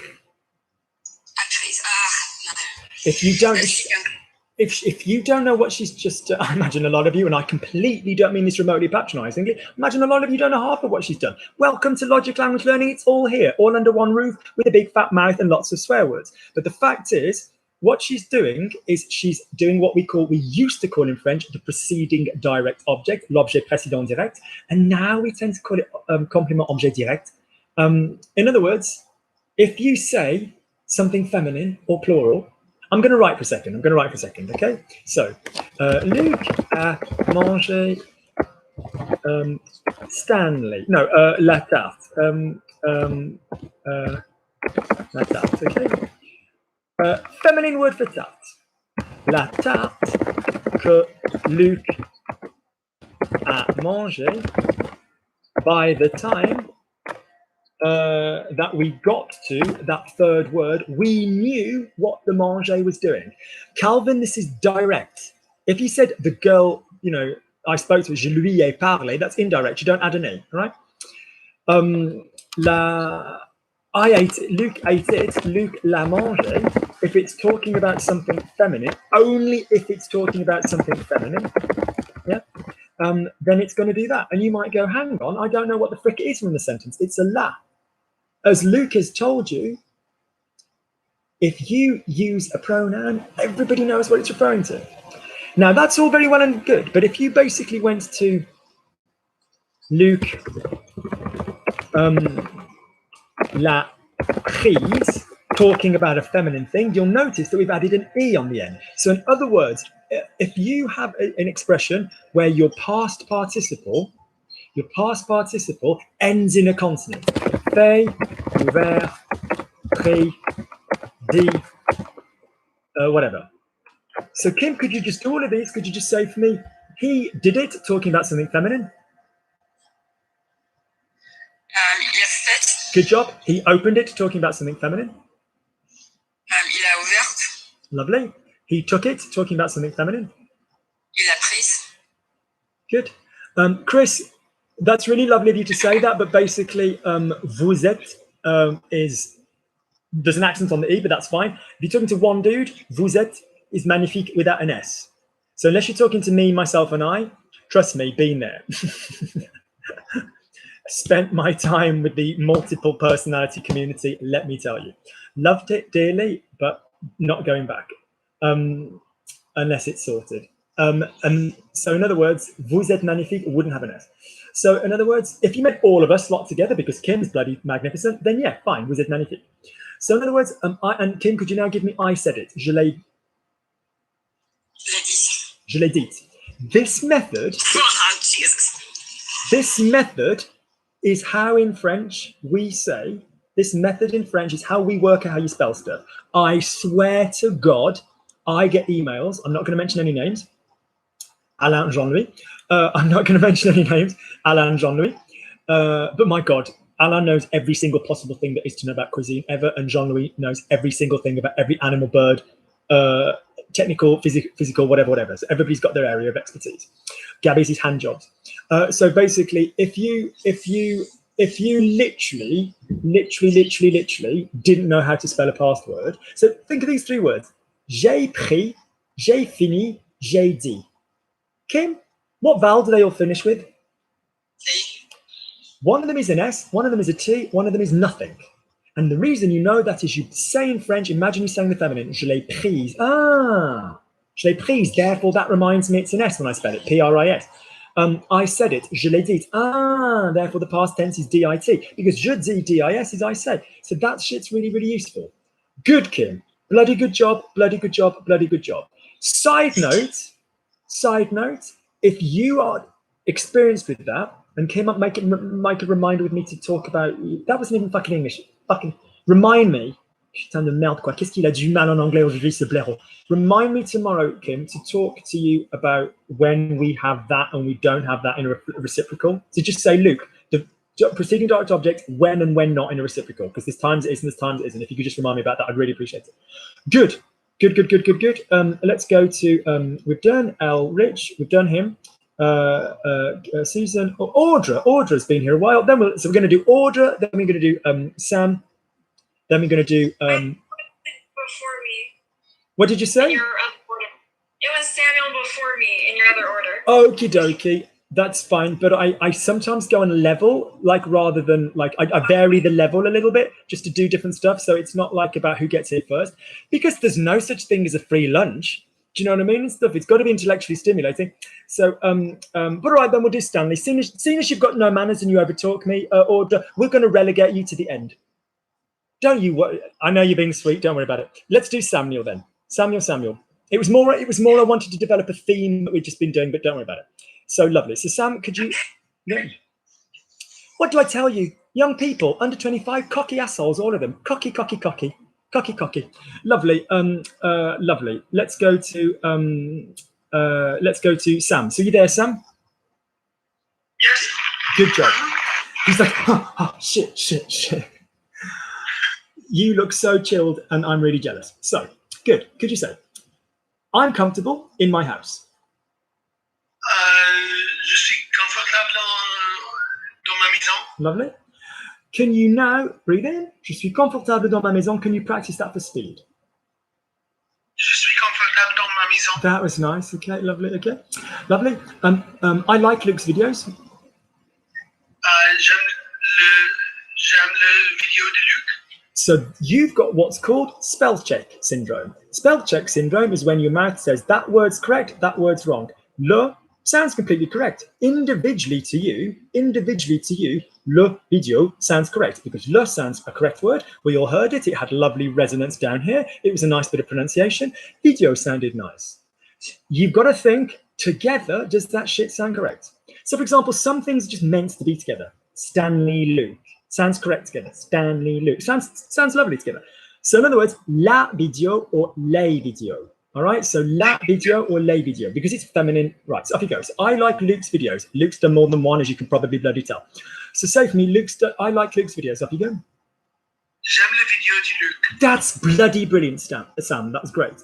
So don't just see every sentence as an individual series of challenges. That's what life is. Lovely. So off you go. So j'aime les vidéos de Luke. I like to watch them on my sofa. I like to watch them on my sofa. J'aime le regard. Pause. Say for me, I like to watch on its own.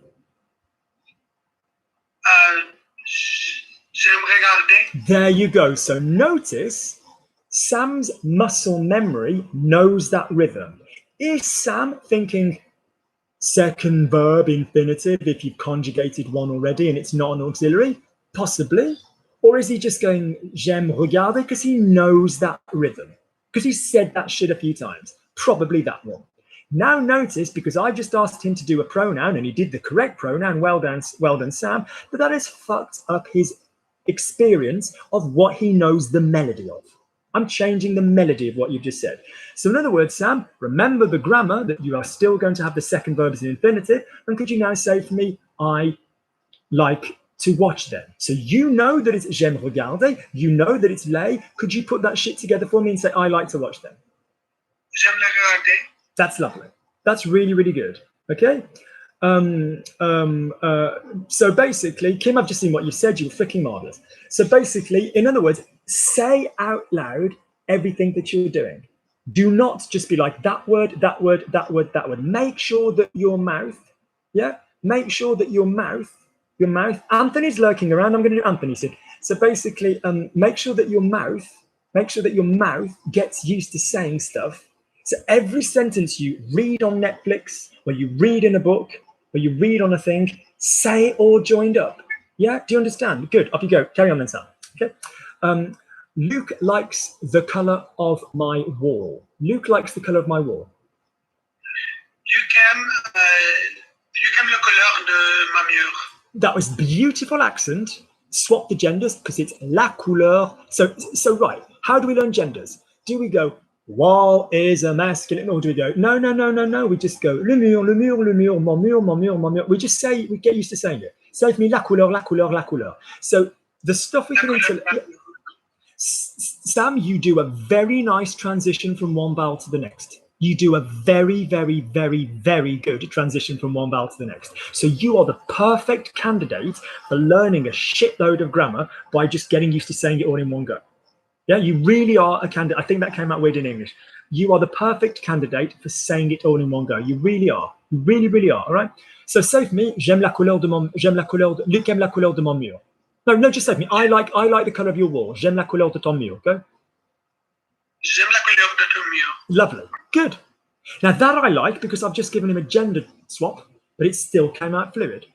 Could you now say j'aime la couleur de ton mur, but could you sound happy? Because you sounded like I'm about to be taken to the guillotine and Luke is about to kill me. So could you now say, you don't have to be stupidly, crazily, but could you just give me a little bit of humanity? I like the color of your wall. Sound a bit happier. Oh, j'aime la couleur de ton mur. Off you go. J'aime la couleur de ton mur. Lovely. So what you want to do when you copy, you've got a very good ear. So what you want to do when you copy is practice the melodies, practice the rhythms, also practice the emotion, copy the emotion, okay? Why do we do this? Because when you are pissed off, you will then remember and access all of your pissed off vocabulary, yeah? When you are happy, you remember all of your happy vocabulary, the specific, like words you use, good. Lovely. I'm enjoying myself during today's class. I'm enjoying myself during today's class, says Sam. I'm enjoying myself during today's class. Present tense. Je m'amusais pendant So basically, you've got spell checker syndrome. Je m'amusais sounds correct. Je m'amuse. That's it. How many tenses rhymes with men? How many tenses? How many conjugation systems, really, rather than tenses, do we have in spoken French? 10. So your mouth needs to be je m'amuse, je m'amusais, je m'amuserai, je m'amuserai. They sound similar because of was and would and will. Because je m'amuse, your mouth is going to be comfortable there with them, all right? You are another one, Sam. If you've not already had it, can you email me, please, and say, can I have the game video? Email me and just say, hi, Luke, it's Samuel, game video, all right? Good.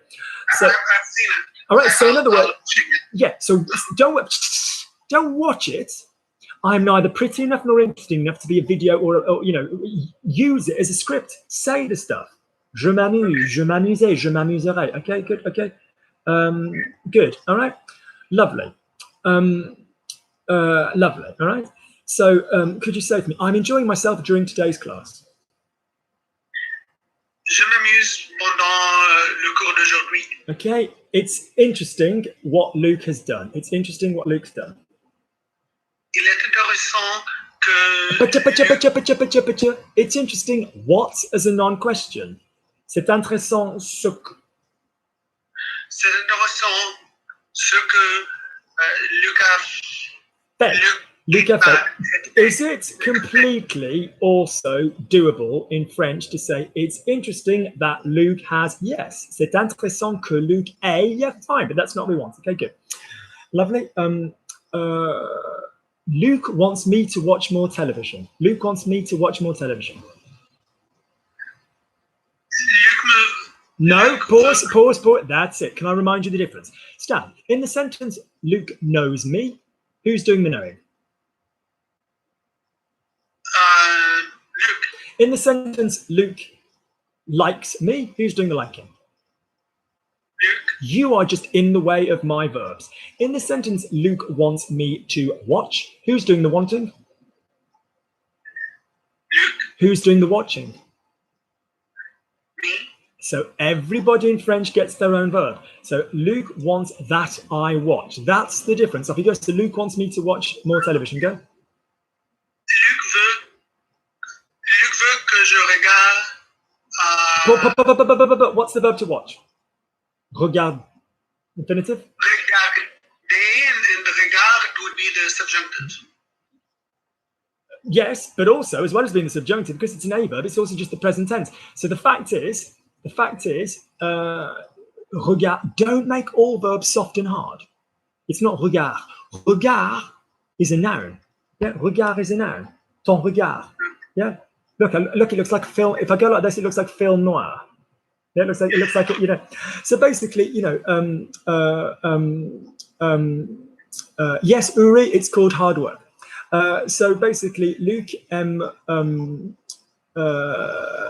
so Luke likes. So it's interesting. Yeah, we've moved on. Okay, good. Carry on. Okay. So Luke thinks that my mouth is used to saying lots of individual words. Luke thinks that my mouth is used to saying lots of individual words. Luc pense que ma bouche est habituée de dire. We've just said habitué à, so we muscle memory remembered the preposition, and then suddenly, funnily, we then needed, weirdly, somebody drag Anthony in, by the way, from the discussion group, Kim. Then weirdly, we suddenly then added another preposition. So Luc pense que ma bouche est habituée à dire, lots of individual words. Off you go. From the beginning, what did I say earlier? That you get used to saying something of that length. Samuel, you are a bloody good speaker. You have a nice accent and you've got a clear intellect for the grammar, but you have got to get used to saying stuff in its specific order and of that length. Off we go. Luke thinks that, Luke, what am I saying to say? Luke thinks, so Luke wants me to watch more television. Off you go. Luke wants me to watch more television. Go. Luc veut que je regarde plus de télévision. Plus de. Do you remember the correction earlier?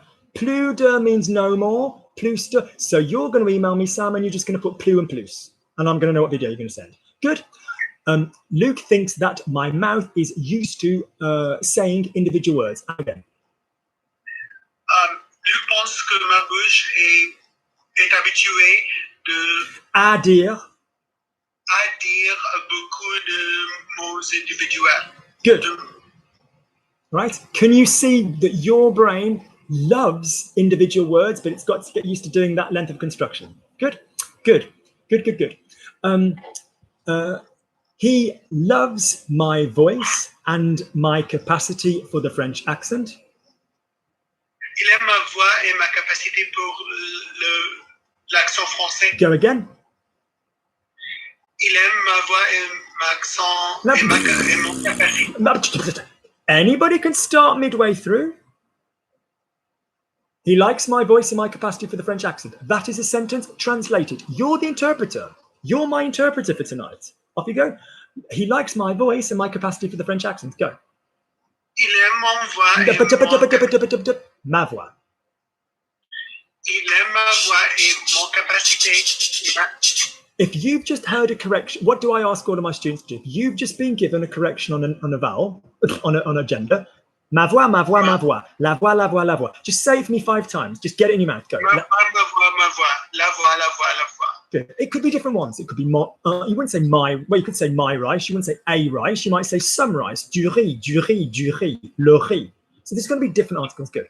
Lovely.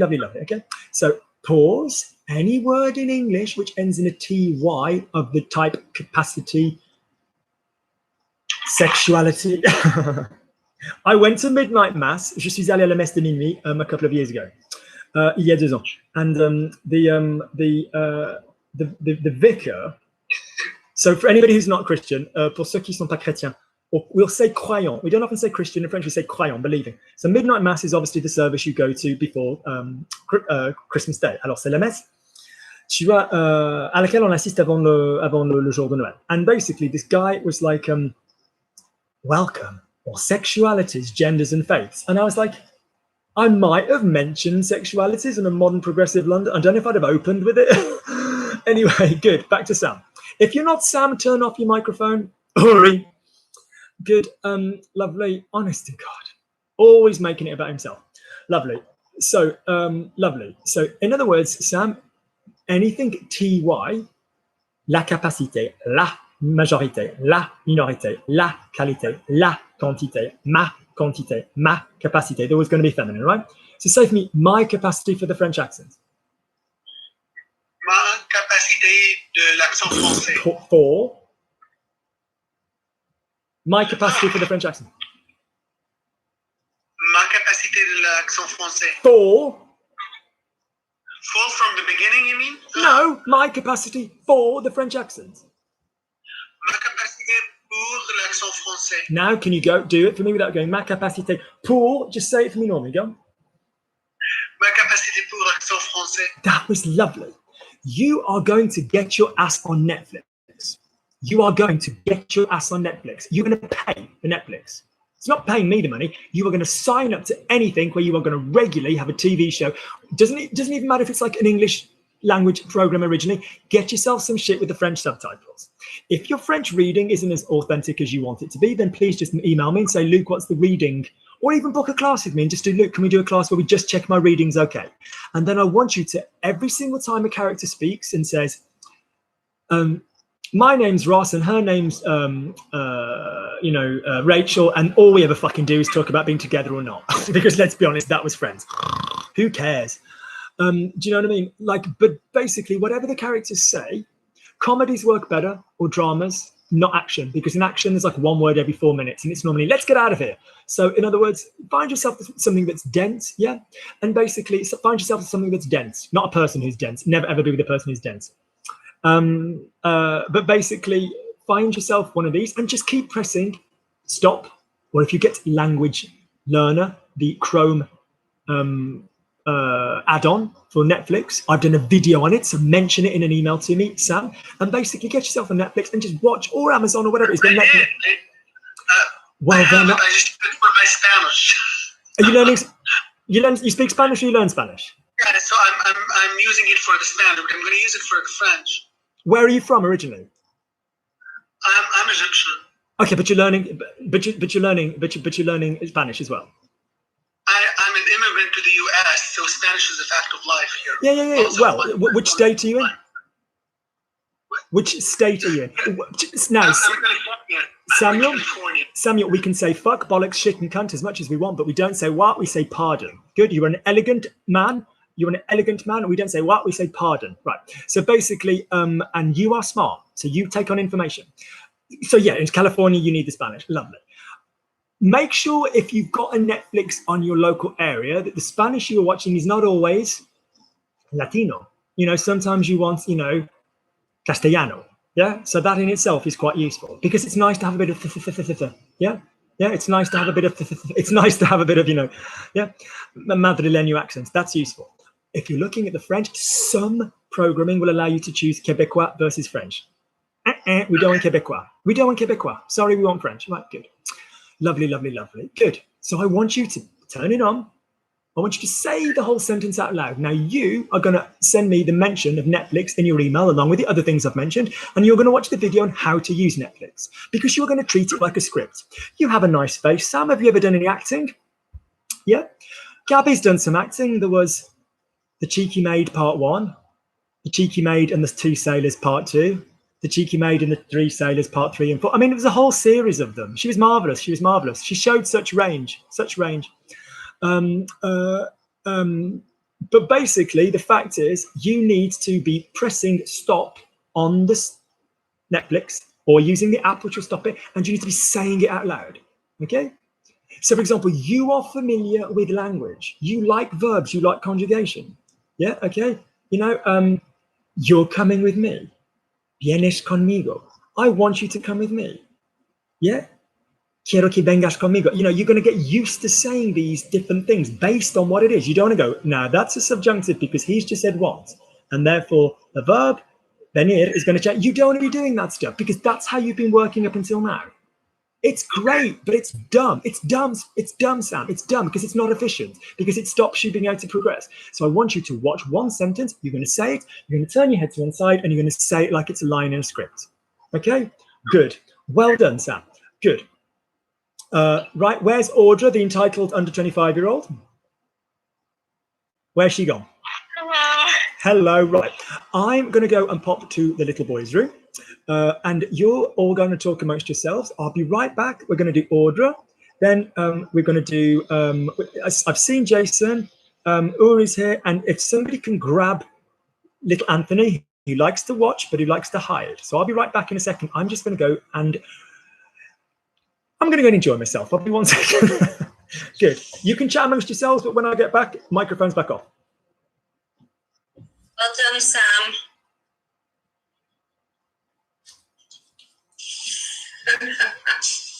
Tess, does he know that you're here? Your mic's not on. You haven't put your mic on. Yeah, Does he know that you're here, Tess? I'll WhatsApp him. Who's this? Yeah, Tess. I thought I put on. Okay. Oh, it keeps going off, Tess. That's it. Yeah, because I mute it. Yeah, I mute it when everyone's working. Oh yeah, me too. Yeah. I don't think he can. I think he can only see the people who he's talking to. I don't think he can see the rest. And I think he doesn't. He wasn't aware that you were here. Oh, okay then. No worries. Anthony, if you're listening, like, come on in, man. Yeah, I like the background. That's what I was thinking tonight. I just turned my camera off. And I was going into the kitchen. I heard him say, yeah, let's do Gabby next. And I thought, oh, crap, now I'm back in. But yeah, all doing well, everybody. Really good. Yeah, you're on a mission, Kimberly. I'm inspired. Get to your level. Yeah, man, you're doing well. It's so hard because some of the things that are so difficult in French are not hard sentences in English. So you know what I mean? Like, It's all the pronouns, isn't it? And all the le, the Louis, the on, the... Yeah, and not just tripping over your own tongue. Yeah, definitely. Yeah. When I've got time to think about it, I know the order they go in. But when they're quick firing, it's like, It's there in your head, but when you go to say it, you're just like, oh. Yeah, exactly. Yeah. That's not what I want in my mouth. At speed, yeah, definitely. And then you get a bit of it right, and you go, oh, I don't know what the word is. It's the words Tess, you haven't, Tess, you've done no fucking work. You haven't deserved the right to speak yet. It's microphones off when you've done some work. Done no work yet? No work. You earn the right to speak when you've done with some grammar. Yeah, until then, no speaking. Right, so on a side note, Sam, while I'm there, Sam, can you still hear me, yeah? Samuel? ¿Dónde estás? I teach Spanish. I'm not offering to teach you, I'm really generally busy, but the fact is, there are certain people that I recommend, and there's a lot of crap. I don't mean this at all rudely, but because Spanish is predominantly the #1 foreign language to learn in the States, and because the internet is obviously massively dense, in America, just in terms of the amount of websites, there's a lot of crap out there in terms of volume. But there's some really good people. So if you just send me a separate email saying, Luke, could you recommend the Spanish stuff that you're on about? Then basically there's very few, but there's a couple of people that I really recommend on YouTube for Spanish, that if I'm teaching and I'll say to somebody, guys, could you go and watch this thing? There's a couple of people that I really respect. I'm not being an asshole. There's one who's exactly the same as me who teaches Italian. There's two, actually. There's a guy called Alberto and a girl who's in Sardinia. And she's brilliant. For Spanish, I've not really come across someone that uses the same method, but there's a very nice guy shaved head, who's really, really good. And he will only speak in Spanish, so he's not bilingual. But the fact is, he good. While we're there, yeah, I really recommend that. And joking apart, WhatsApp me if you have any questions. Like, if I have the time, I'll have the time. Okay. Lovely. So while we're there, then, so can we go to my lovely Audra? Okay. Off we go. I saw that Anthony's crept in, and he's not getting away scot-free. Off we go. So say, Audra, are you there? So if you're not Audra, can you turn off the microphone? If you're not Audra, can you turn off the microphone? Good. Audra, say something. Audra, speak. Ah, we're stuck on Sam. Never mind. I can't hear you, Audra. Audra, just say something. Okay. Good. It's back on Wait, you. can you hear me? Are we good? Yep. Okay, yeah, you're frozen. Okay. Okay, I think you've got a bit of a lag. Right, so say for me. So could you please say for me, how old are you, 25, did you say? I'm 8. Oh my God, no wonder you're even more ignorant, terrible. Good, so could you turn off your camera, because your signal's a bit slow, but I want to hear you. Yeah? Good, so say for me, I'm 18. J'ai 18 ans. Therefore, I think the world is mine. Donc, je pense que le monde est le mien. Et le mien est à moi. Okay, lovely. Because for me, education is too easy. Parce que pour moi, l'éducation était plus facile. Was too easy. Était trop facile. Could you now say that again and don't make every single word the same length? Off you go. Parce que pour moi, l'éducation était trop facile. Good. Give me a hand. Okay. What words you say? Parce que pour moi, l'éducation était trop facile. Think which words you're pushing and which words are scaffolding. All right. Good. Okay. So, next up.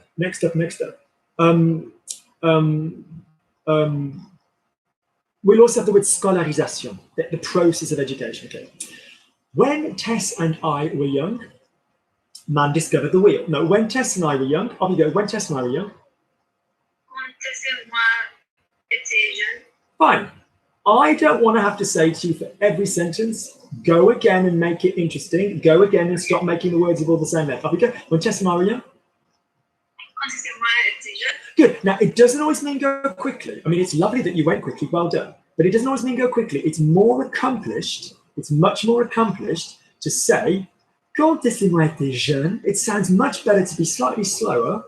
Okay, to speak slightly, slowly, but do you understand that? Yeah. Okay. Yeah. Okay. If we wanted to read something, we went to the library. If we wanted to read something, we went to the library.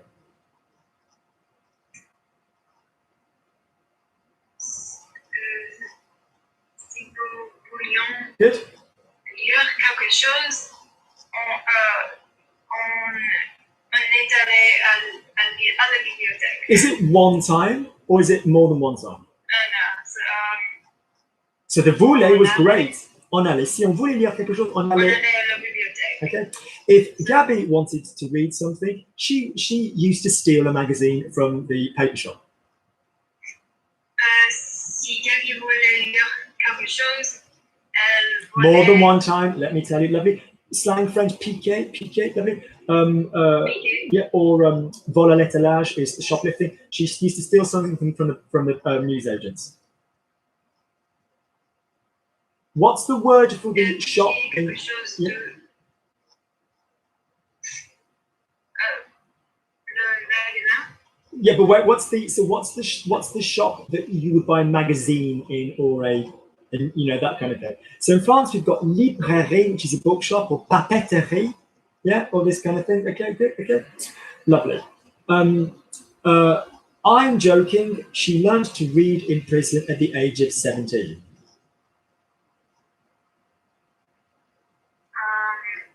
Je rigole.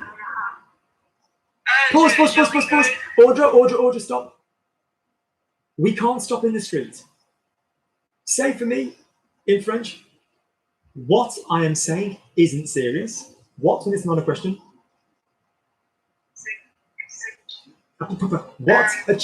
What I am saying. When you've got what as a non-question, you're right to think ce qui and ce que, but when you've got what and then a person, is it ce qui or ce que? So off you go, Stephanie. What I, off you go.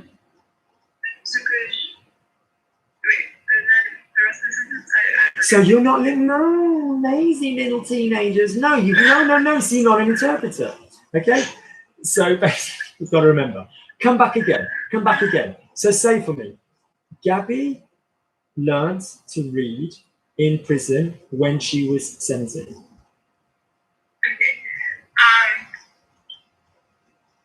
Gabby après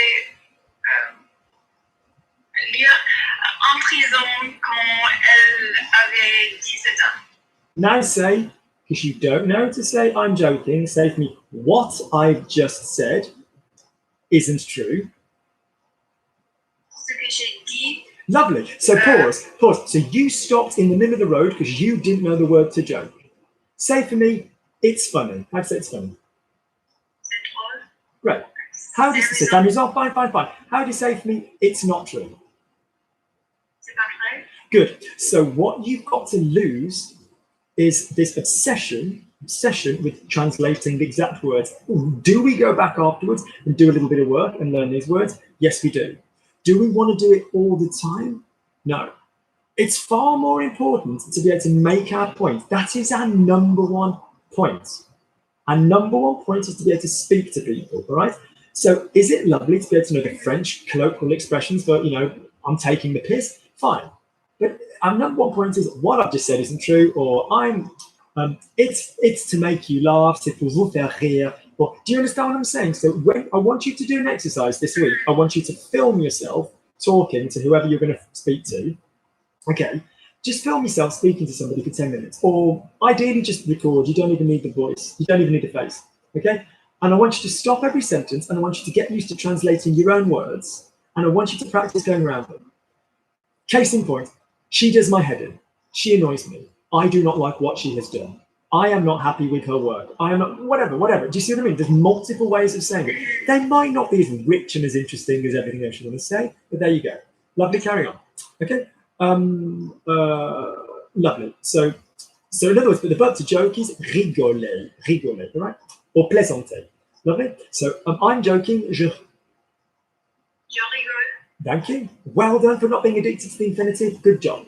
Okay. She can't read. If it's a skill, what verb do we use? Elle sait pas lire. Okay. Lovely. Good. But she can copy. Is it a skill? Elle sait copier. That's it. Okay. Good. Okay. Lovely. Okay. Good. Lovely. Audra likes watching Luke's videos because they make her. No, I like watching Luke's videos because they make me laugh. So I like watching Luke's videos because they make me laugh. J'aime regarder les vidéos de Luc parce qu'il me fait Pause, stop. rire. Pause. Number one, there's a point for knowing that cut links to the next word. Number two, there's a point for using fair rather than wrong. Although normally the tough thing is normally remembering wrong, you're not remembering fair. There's also a point for getting the infinitive right. But let's just clear some stuff up. Videos are feminine, and I can forgive you for not knowing that, but what I can't forgive you for is how many videos are we talking about when I say they make me laugh? Is that plural or not? It's plural. Great. So is it going to be elle me fait or elle me? Good. So you need to play Change One Thing. Hi, I'm Luke. I'm your host of Change One Thing. Okay, I'm here alone. Stanley's here with me. Basically, the fact is, joking apart, you need to play Change One Thing. So Change One Thing is whenever you come across a sentence or you come across a something written down, you need to change one thing. You can change the tense. You can change the person. You can change the subject. You can change the object. You can change the noun. You can change the whatever. So say for me, Luke makes me laugh. Luc me fait rire. Gabby and Luke make me laugh. Gabby and Luke made me laugh. Ugh. Gabby and Luke make me laugh. Audra, if you can hear me, sign out and come back in. Oh, this is a damn good game as well. Audra? Audra, if you're watching on YouTube, which I don't think you are, can you go and come back in, my darling? Is that all right? Right, let's cut across to, who's here? Anthony. Let's do Anthony, and we'll come back to Audra. Let's change one thing with Anthony. Anthony, can you hear me? Good. If you're not Anthony, can you turn off the microphone? Right, say for me, Luke makes me laugh.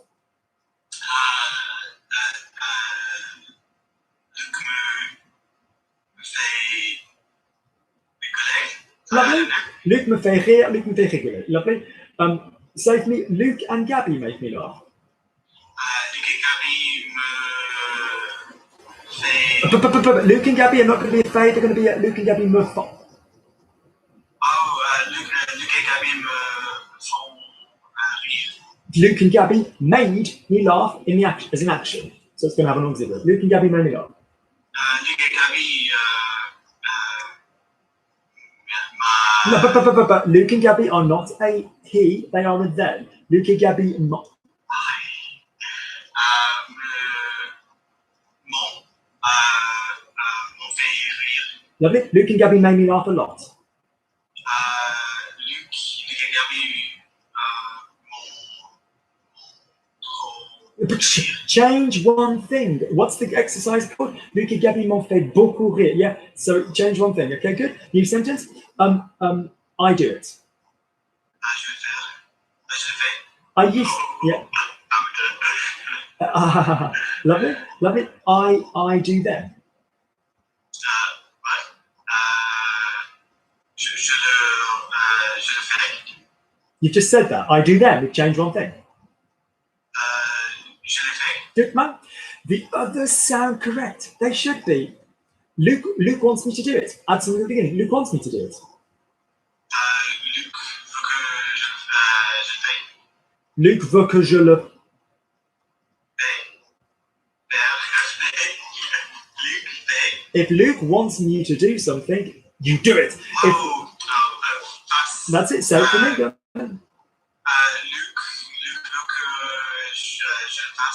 Luke wants me to. Luke wants me to do it tomorrow.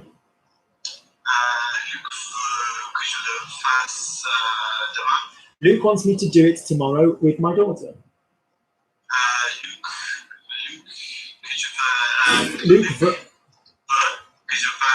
Excuse me. Bernie, don't speak on random words. Off we go. No. Shh. Am I a 5-year-old and are you a primary school teacher? No. Say it smoothly. Don't spell out words for me. Off we go. Excuse me. Luke veut, where's the I? Where am I coming into? Luke veut que je le fasse. Off we go. Luke veut que je le fasse. Stop.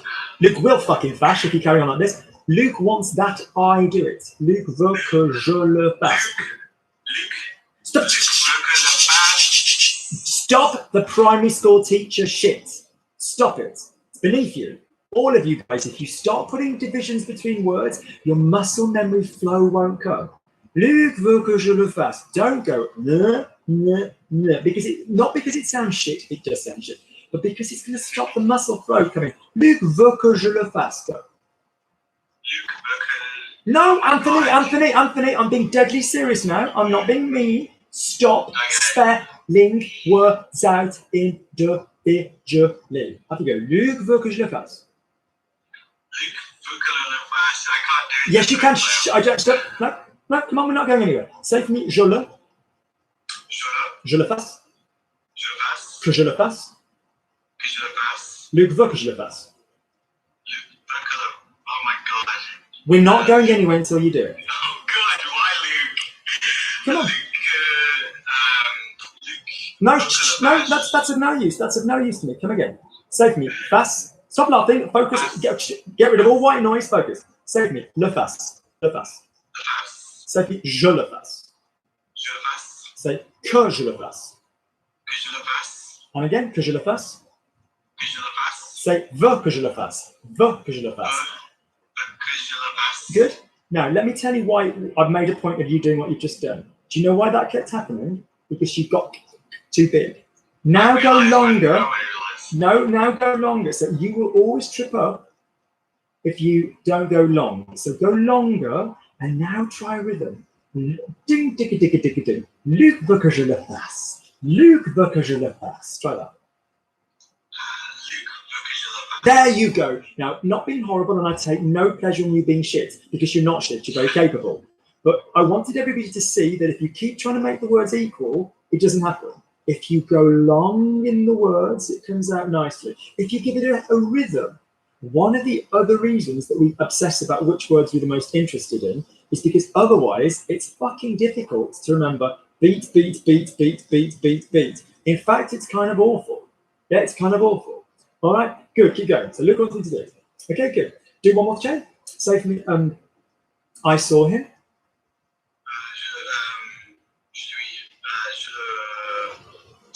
Pause, say I saw. I saw. And again. Good. Now your speech is getting quite quick and I like that. Just slow it down a touch just for this. Okay. I saw. Smoothly but slowly, go. That was lovely. I saw him. What are you seeing when you see him?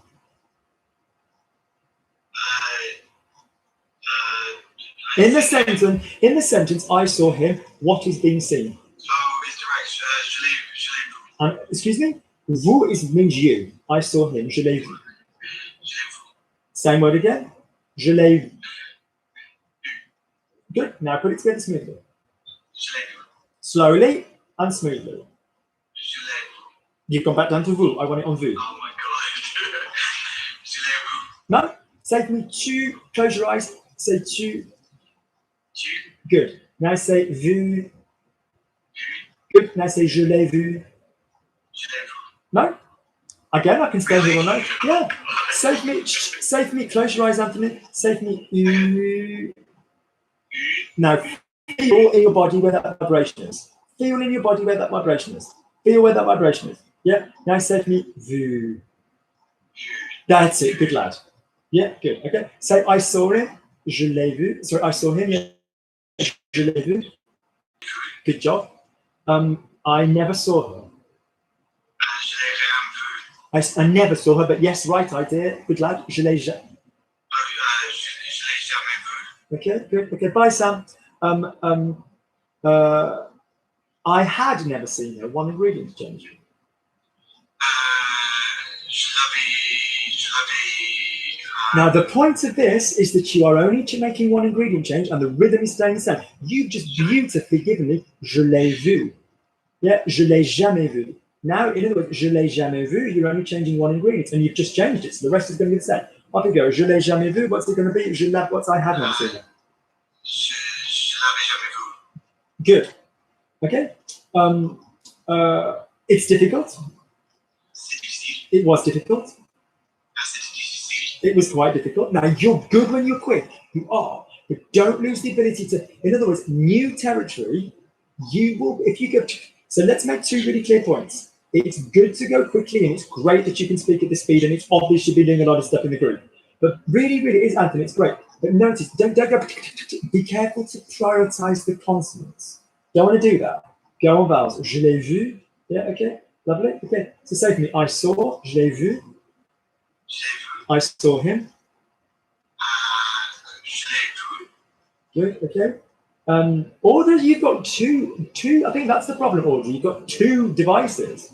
Okay, good. I saw him. Je l'ai vu. After seeing him. Oh.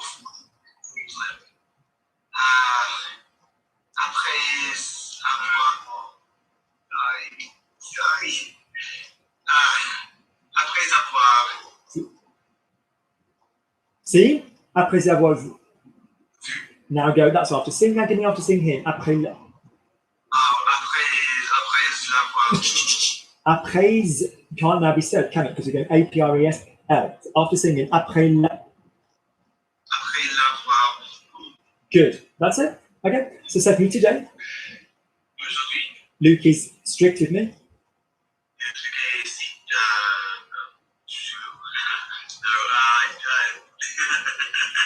I just know when you love a word. Am I dodgy? No. I'm not. You're the one whose voice is doing the dodgy stuff, mate, not me. Luke is strict with me. Luke, I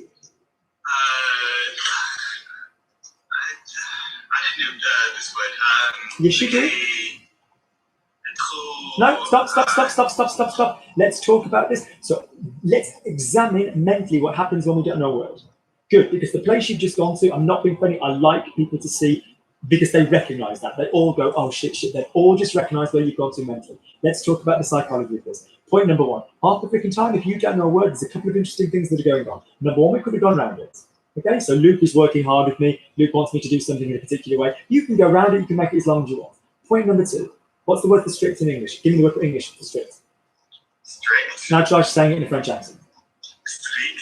That's it. So one of the reasons we often reject vocabulary, because we think we don't know it, is because it's the same word. Yeah. The second problem for when we don't remember vocabulary is because there's actually two words that you know, and both of them are trying to go down the same thing. So, for example, you know, your brain won't be sure which one it's going to use. So off you go. Luke is very strict with me. Luke est trop strict. I didn't say too strict. I'm not too strict. Luke is very strict. Freudian slip. Lapsus révélateur. A lapsus révélateur. Off you go. So Luke is very strict with me. Luc est très strict avec moi. Good. Because Parce que he knows that I can speak well. il sait que je Remember, Audra, we're talking about skills. So je sais bien je sais bien parler. parler. Because Parce que okay, because I like the language. j'aime la langue. J'aime la langue. Okay, I like it a lot. I like it. I like it. Je l'aime bien. Good, okay, I like the little words. J'aime les petits. I like the little weird words. J'aime les petits mots méchants, charmés. Stop using fucking vowel, Anthony, and go and learn some proper vocabulary. Bollocks. What's the bollocks? Absolute lies. Say for me the little weird words. What's the word for weird? These. No? Up you go. Yeah. Stop being obsessed with vowel and getting on my breath. Go on. Luke likes the little weird. I like the little weird words. J'aime les petits. J'aime le petit mot bizarre. Good, well then. I often I like the little weird words. God, you so do. Often I like the little weird words. I don't know this word often. Yes, you do. Souv. No, souv. There you go. I didn't. Anthony. I didn't say the end of the word souvent. I said souv. Okay. So you know it. I didn't give it you. Pause. Say for me regularly. Okay. All the time. See what I mean? If you don't know, go round. Yeah. Good luck. Okay. Because Parce que lovely, I've watched lots of television. j'ai vu beaucoup de. I've watched more than I've seen. I've watched. J'ai regardé. J'ai regardé beaucoup de télévision. Lovely. And Et lovely. It makes me laugh. ça me fait rire. Good job. And again. Ça me fait rire. Good. That makes me laugh a lot. Ça me fait beaucoup de rire. Hang on. Change one thing. Go again. Ça me fait beaucoup rire. Good job. Well done, lads. So you are, and again, you've got an advanced case of what Sam's got. Sam's got. In that your mouth likes. You're familiar with certain things. Now the things that you're familiar with are actually better than Stan, because Sam has got lovely clarity on across one word, and you've got a really good clarity across lots of little structures that you then don't like coming up with another poem that's slightly different from the structure that you know. So in other words, again, you've just got to slow it. So am I really proud of how quickly you can do some translation? Yes, yes, yes, yes, yes. But remember, all of you, when you come across something, dover-calais the fuck out of it first. Je suis... Practice doing that. That in itself is really useful. Then don't move on until you've said it super quickly. I love that, of course. But don't just go beep, beep, beep, beep, beep, beep, beep, because otherwise it just becomes a long line of like, quavers, like beep, beep, beep, beep, beep, beep, beep, beep. It's just not a rhythm for you. So in other words, slow stuff down once if it's a new expression or if you're just reading it, and then practice it at speed. And that's going to help you remember stuff in all different kinds of similar parts. Because this is good. So your problem a lot of the time is that what you don't like is that you desperately want to use the rhythm that you know, which is a fucking great problem to have. It's because you know loads of good stuff. Good. Good job. Guys, I'm done. No more for me, just social tonight, all right? So well done. Good job, Anthony, really good. Okay, so lovely. So everybody can turn the microphones on.